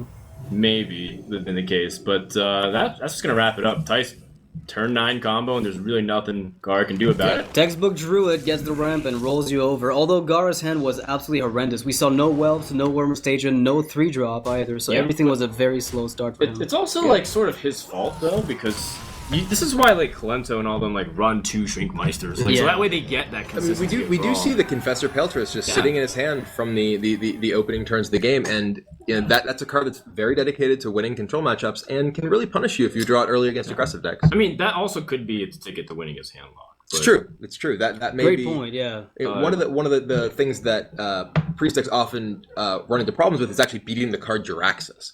And Confessor Peltris is one of the ways you can do that. You can actually get to the point in the game where your opponent has Jiraxis, and you are doing more powerful things because you're activating Peltris. Mm-hmm. That is a possibility. But again, this is going to be a really tough spot. He wasn't going... Okay, so the Hunter can still beat the handlock for sure. So the Freeze Mage is always kind of iffy. The only thing that really hurts is the Priest. And I think in this scenario, Gara going with the Priest immediately, just not being able to get the draws, definitely feeling pretty bad. But I have to kind of chalk it up to the fact that this is how he built his Priest deck, and it is definitely more inconsistent than some of What do you think about Blackwing Tech, by the way? A lot of people say that you might as well just play Cultist and cut the Blackwings and add other cards because it's a minion-heavy Priest deck, and there's really no value in keeping a card that needs dragons to be enabled on top of all the rest you already have. I think that... I mean, I played Cultist in my Priest deck over Blackwing Tech here. I've played some with mixes as well. I think that in some cases you actually want to have more early 3-drop minions because they are so good at pressuring things like Druid and things like Patron. They're among your best cards because you're able to get in the board quickly. Okay, so the goal, it would be like the secondary 3-drop you put in, not the primary one. I think the Cultist in general is more powerful. It is weaker against Piloted Shredder and Deathspite, at least the front end of the Deathspite. Though if you do have minions in play already, Cultist is actually going to be stronger in many of those cases as well. Makes sense. All right, cool. I have my resident expert on Dragon Priest. I can just consult on you whenever I need to build a deck. Life Coach has been unbenched, so this is the opportunity. You have to beat Life Coach 5 times. The Hunter loses 5 times. It's 3 times. 3 times. Oh, you mean total of 5 times? Total of 5 Sure. times. He's already lost twice, and that's just like really hard to ask for. I mean, this is definitely tough because the Priest is going to very much struggle here. We did see that Gara has the Confessor Peltris, which we talked about, But I don't. There was a light bomb, I think, in his deck that we saw in the Freeze Mage game that never got played. I was laughing about light bombing the Acolyte. So he has a light bomb, which helps a lot against hand block. Yeah, light bomb's huge there too. Yeah. So I mean, it's not an automatic loss by any means, but it is definitely one of the toughest matchups that Dragon Priest has to face. All right, Gar's gonna go for it right now. Okay, so you know what? I think they're just going for. They're like, we got to win this eventually. We have to win this eventually. So rather than waste our time. Frankly, in particular, in an event as long as this, for both teams' sake, I actually think this is a totally reasonable option. Right. Yeah. During the normal season, when game wins were the tiebreaker for ultimately seeding in the final round, That's different. It's different. Here, you just have to win. You're playing to win or lose. Period. There's a lot of tools now that I think about it. Vol'jin also is a reasonable way to deal with threats, and with so much board centric early game, like that's reasonable. Yeah, no, Vol'jin is another one of the excellent cards that Dragon Priest does have access to. Do you keep it in your opening hand just because it's hand lock? I think you might. I think that I would yeah. keep Vol'jin and mulligan the other 3 cards here because Northshire is one of your tickets to win, but the card draw, I mean, equalizing, but it's also not very high pressure compared to some of your other tools. It's also not a card that you can really take advantage of very well in the early game. Right. It isn't like you're playing against Zoo where you can attack into minions and heal it, or Hunter, things like that, where it's actually able to contest the board. But it looks like Gara does choose to keep the Northshire Cleric. He's got the death. I think what the Cleric at least does is if he has Valence chosen, it's not a dead card. It's true. So he has opportunities to bump into stuff and heal. Punish his opponent for being too greedy. I mean, is there ever an argument to throw it down on the board turn 1 just because you cut off the first life tap? It is. I mean, your opponent can still just life tap. Okay, that's 1 free damage then. It is true. You get him good. Yeah. Dragon in the hand. Gara could play the Cleric here to force his opponent to either decide to life tap or to Dark Bomb and throw off his turn 4 play. But I mean, Cleric isn't really particularly threatening in this sort of with Valence Chosen coming up, it would be, but there's an Owl as well to negate that completely. And you could also play a Giant into it, which would contest it unless a Shadow Word Death shows up. Oh man, he's healing his opponent from Moltons. it's pretty, Life Twitch Gritting. pretty interesting. You're like, thank you. If he's too off lethal at the end, I will. This is interesting because this is Actually with Handlock, you can't ever truly evaluate that because the two health that you get is also 2 health that you couldn't play Molten Giant, and there's a lot of Yeah, you get down. Well, it will matter if we see Molten plays. It significantly changes the dynamic of the game enough that you can't just say, "Oh well, 2 damage off lethal, you shouldn't." Yeah, deal." it's nothing, right? Exactly. I'm actually a little surprised by that play because there are a lot of decks where I do feel like it's important that you are able to cut your opponent off from the ability to effectively play Moltens by not damaging them. But I've actually found that the Dragon Priest deck does need to play pretty proactively in order to actually keep up in this matchup. Yeah, or he wants to play Frost Giants. I don't know. Like, you use hero power every You can heal yourself. What if? What if it doesn't count? Have you tried? It does. Okay. This is how many times you've used your hero power. If he's going to heal his opponent again, he's just really determined. So what he's going to always do is The just light shall burn you. Well, if that's the case, I don't mind getting burned once in a while. The Drake is a bit more threatening than the Giant, but then again, there's 2 deaths in Gara's deck just from what we saw played earlier. So you might want to go for the Drake.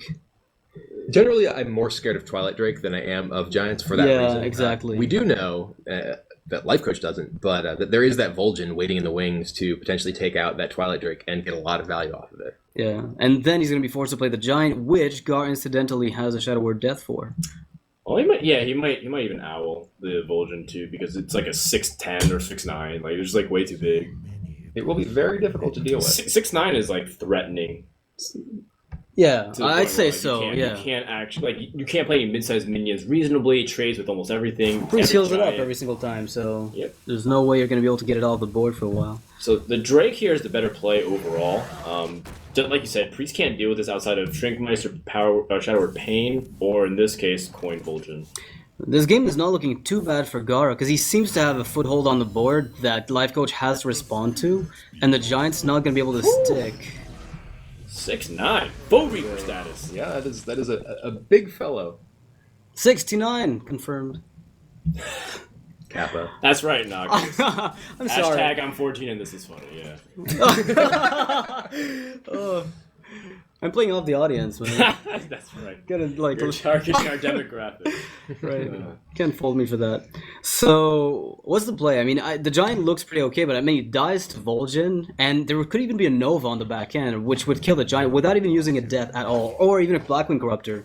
So even though the Giant is tempting, it might not even work, just based off of what your opponent might be holding. You know the deck pretty much by heart. You know what's really amusing too is I think now that he's seen his opponents like unwilling to attack the face or even heal it, he can like get away with tapping and just being brutally. like, yeah, you won't attack me, right? Yeah. And then Gara comes out with the OTK Mind Blast. I wonder, like, Malagos. would Gara consider just Attack? no, like just like if he removes this and he just doesn't attack. A Blackwing Corruptor is pretty weak because you get coiled. Yeah, it's pretty mediocre. So Shadow or Death might be the most reasonable, but the problem with Shadow or Death is he doesn't have a good follow up to this.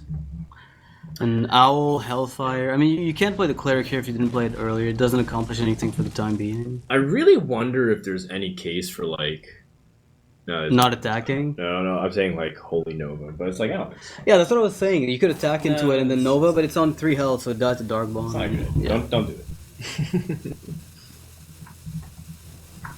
Well, to be consistent with your line of play, you don't attack. You never attack. I think the way to win this is you never attack. If fatigue him, he's got threats besides Molten Drive. You let him fatigue. That's the game plan. That's what he's doing. And then he heals him. He doesn't get the Molten. I guess. I mean, Vol'jin is pretty intimidating. Yeah, I mean, maybe that's actually the best way to approach this match. But I haven't actually tried this particular. Yeah. What if it works? You learn something. This is an interesting game. This definitely is. I feel I'm curious to see how this ends up. But one thing Gara didn't do was heal his opponent to 30. He did not. It's true. And he could have. So why there? Gara actually knows all the math and permutations for every turn possible. Yeah, this is the sweet spot. 28 is he the didn't play around Battle Rage. That's the weird thing. Yeah, the whole Spell Slinger outside of game Battle Rage. He played Nexus, Singer, Sarad.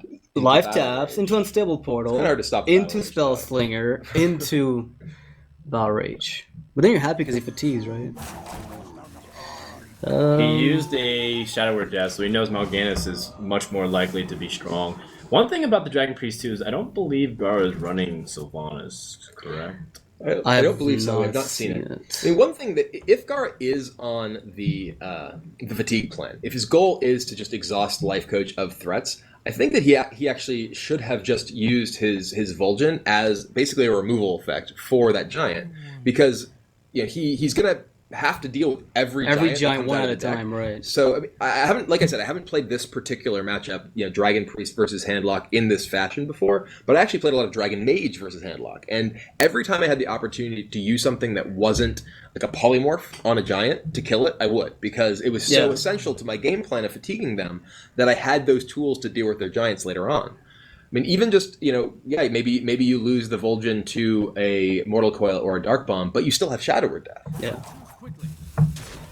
Makes a trade. Let's Mal'Ganis come out. Oh, Jiraxxus. And this is actually good for him, potentially. If his plan is to win a fatigue game, this is actually a big deal. Yeah, because Jiraxxus is the most important card. Yeah.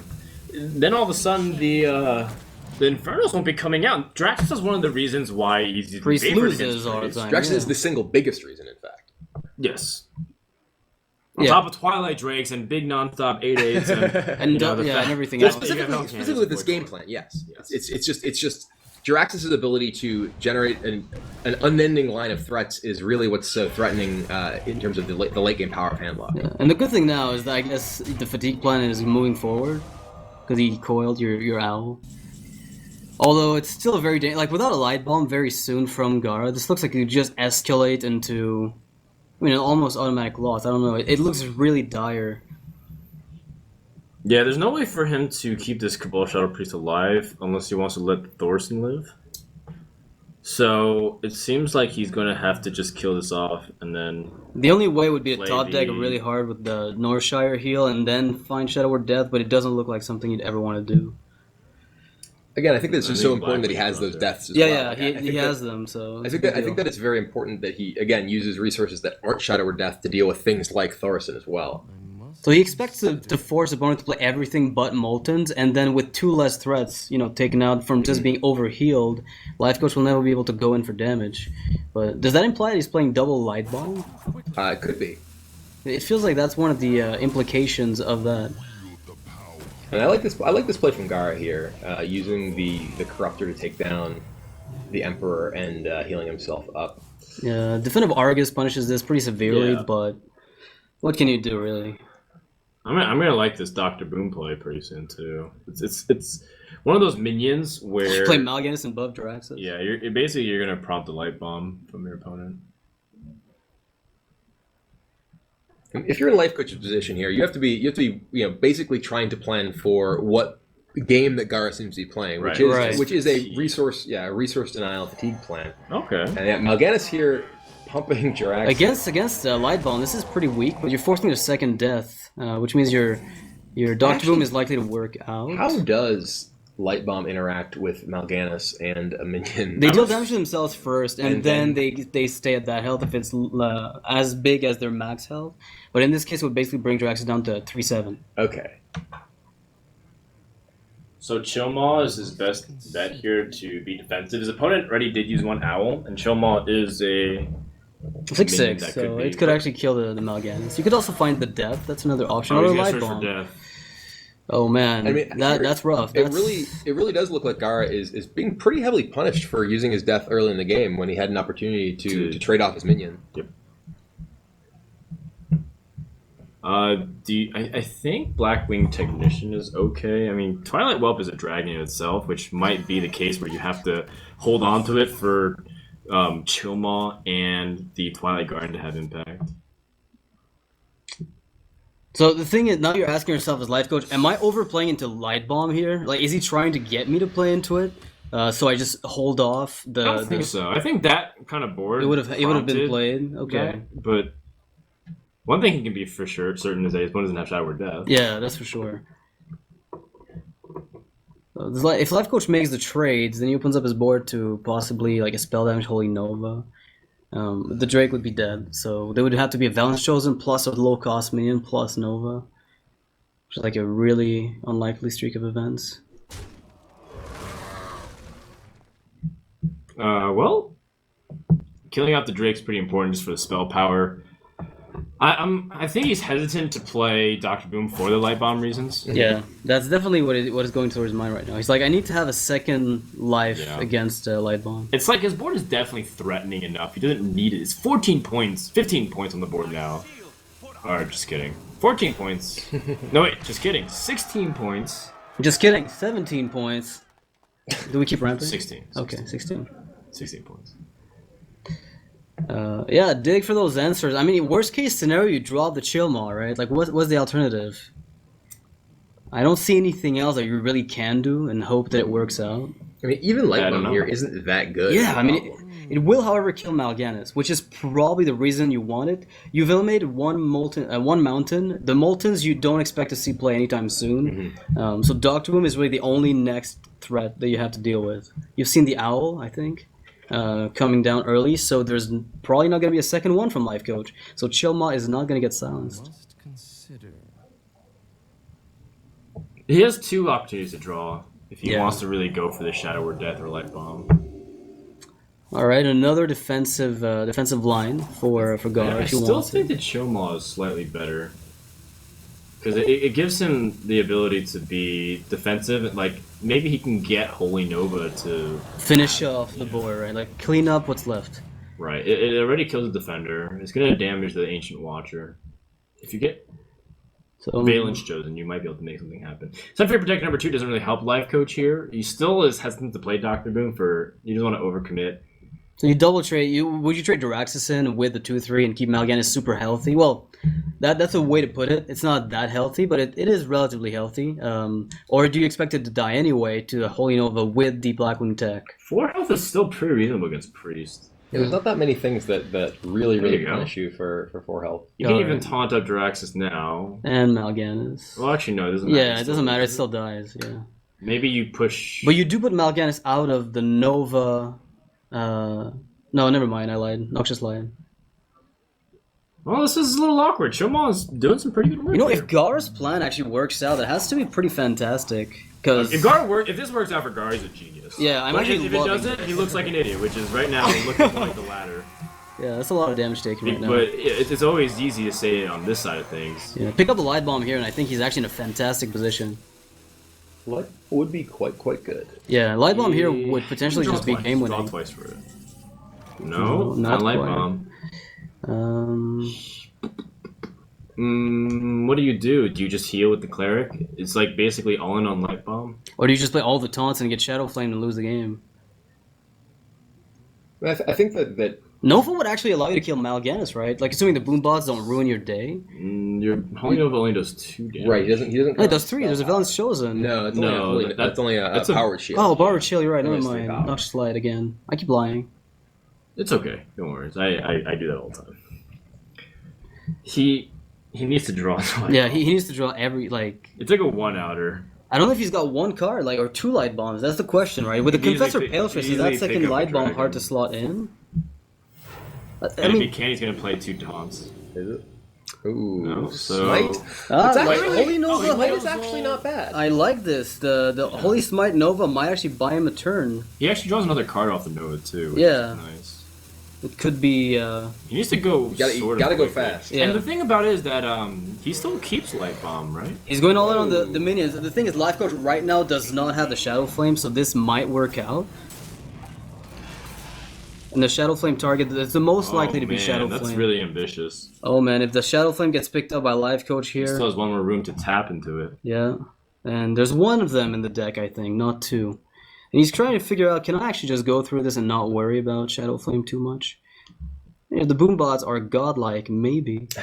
Yeah, there is. If this kills the Wyrmrest agent, no. If that boombot killed the Wyrmrest agent, That he was has it, Defender of yeah. Argus lethal. So. Oh, actually, wait, could he? No, never mind. Yeah. Well, there's Hellfire. That's gonna be it, right? Yeah, that's I it. believe that closes. That should be it. That should see. Yeah, with the Defender of Argus and Hellfire, there's no way this doesn't go through. I think so. Yeah, of course it does, right? Because Yeah, he has to go through with No, one guys, big this is guy. that, Yeah, right? This is Life Coach we're dealing with. he needs 1 more, not 2. okay, the only way is if he inexplicitly just Like- runs out of time. I'm a little curious why Gar didn't play The Holy Smite Nova. Nova. Yeah, I keep wondering about Yeah, that. it felt like his best chance to. Maybe he didn't want to draw more cards for fatigue. Well, no but Dark Bombs were seen either, so you might think the Doctor Boom plus Dark Bombs will kill you, even if everything goes well. One thing that I know for certain is that he's definitely gonna be one of those like people like no one understands my plays, no one understands me, everyone's so bad, and it's like it's okay, Gar, it's okay. Everybody Nihilum takes the loves you. series through 6-3 and advances to the semifinals. To fight off against Yep. Value Town again. Our third matchup of the Right. weekend. So That's right. yeah. You guys are gonna be having a little bit of fun. I mean, that's a new lineup. Yeah, be quiet, Tice. We're trying to talk in here. Yeah. Shall I Go back to the Netherlands. step out for their interview? You have 1 player at home, you can play with the second one. Not just this. No. I do not think No? so. Somebody else can All do the right. interview. Well, I think before we go to an interview, Frodan is staying. Yeah, Amaz says so. You can't hear him, maybe. before we go to our interview, we'd like to thank the sponsors that make this happen: Alpha Draft and the Amazon App Store. And check out all their cool stuff. Alpha Draft's a fantasy esports site. I think you can still do stuff for the ATLC even I right think so. now. But we're running out of time, so you better sign up quick. I believe they're going to give you some early game deposits that week. And there's a shirts, We're also giving away some shirts. Cool shirts. I don't know how exactly, but it'll be through the Archon Twitter. That's what at least Amaz says. Amaz nailed it. He's good. All right, the 2 of us are out. Do you so. work for Archon, Amaz? Okay. Did they you own seem you? to know a lot about what they do. Yeah. Okay. I think they own him. All right. Well, with that, we're kicking off the 2 better-looking people, and we're going to be joined. Gandalf and Sam. And I'm going to be joined by life coach Entice, as well as figuratively RDU. So let's go ahead and rewind back to the midpoint of that series. Life coach, you went through a lot of crazy games, and you looked like super intense. Were you able to were you rattled at all? Were you like upset with how those games went at all with like the Warlock versus Warlock game? Upset. Yeah, no, I don't know. Like, but emotional, of course. Yeah, Yeah, I mean, sure. upset. I mean, of course he can top deck, but it's like it was such a close game, and it was not even like I don't even mind it like if it's only a very short game, but it was like the whole game was such a struggle, and I really thought, oh, in the end, I got it. Mm-hmm. Yeah, but then I didn't. So Gotcha. What do you think were the key elements to your victory here over Tempo Storm? that my teammates supported me a lot, so I could play a lot of games. Yeah, you think so, Thijs? I think we had a really nice lineup against Tempo Storm. We prepared really well yesterday too. We prepared here even a bit more for both situations, and I think we had a really nice lineup that gave us an advantage. Oh, what happened to the mech shaman? Did it just Didn't really work out as planned. Did you check the score? Did you track it? I think it was 1 in 10. Is that what it is? Nah, really? Was it that bad? I think so. Oh yeah. my god. And then you were asking why we dumped it? Yeah, I don't know. Yeah. Maybe you have your own reasons. We probably expected slightly indifferent meta. We didn't expect that many priests. Maybe we expected some kind of different decks, and then Max Shaman made a bit more sense. But yeah, I'm happy that now when it really matters about everything that we called get it out, and now we got Hunter again. So Sure. Now you're going up against Value Town one more time. Now that they've seen your decks, but you've also retooled some of your favorite decks, right? Tice, you're playing the Freeze Mage, you're playing the Handlock. You're going to go up against Value Town here coming up. How do you feel? Is it more of like you're confident, or you're more familiar, or do you not even really see it as Value Town? You're just going to play against any team at this stage?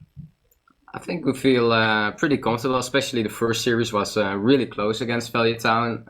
With the decks, we get maybe even more comfortable decks now for ourselves. So I feel like we are ready.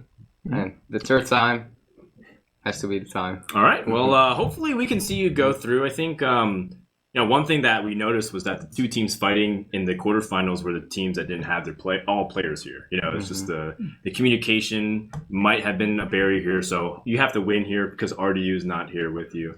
And I know Roddy's traveled with you so many events, so it must feel a little bit lonely, right, Tyson? Yeah, it feels really sad that he cannot be here. The communication is pretty hard also, and hopefully next time. All right, well... But you don't feel lonely. Nah. Wow. All right, well, we're going to take a break, guys, and when we come back, we're going to have the semifinal here at the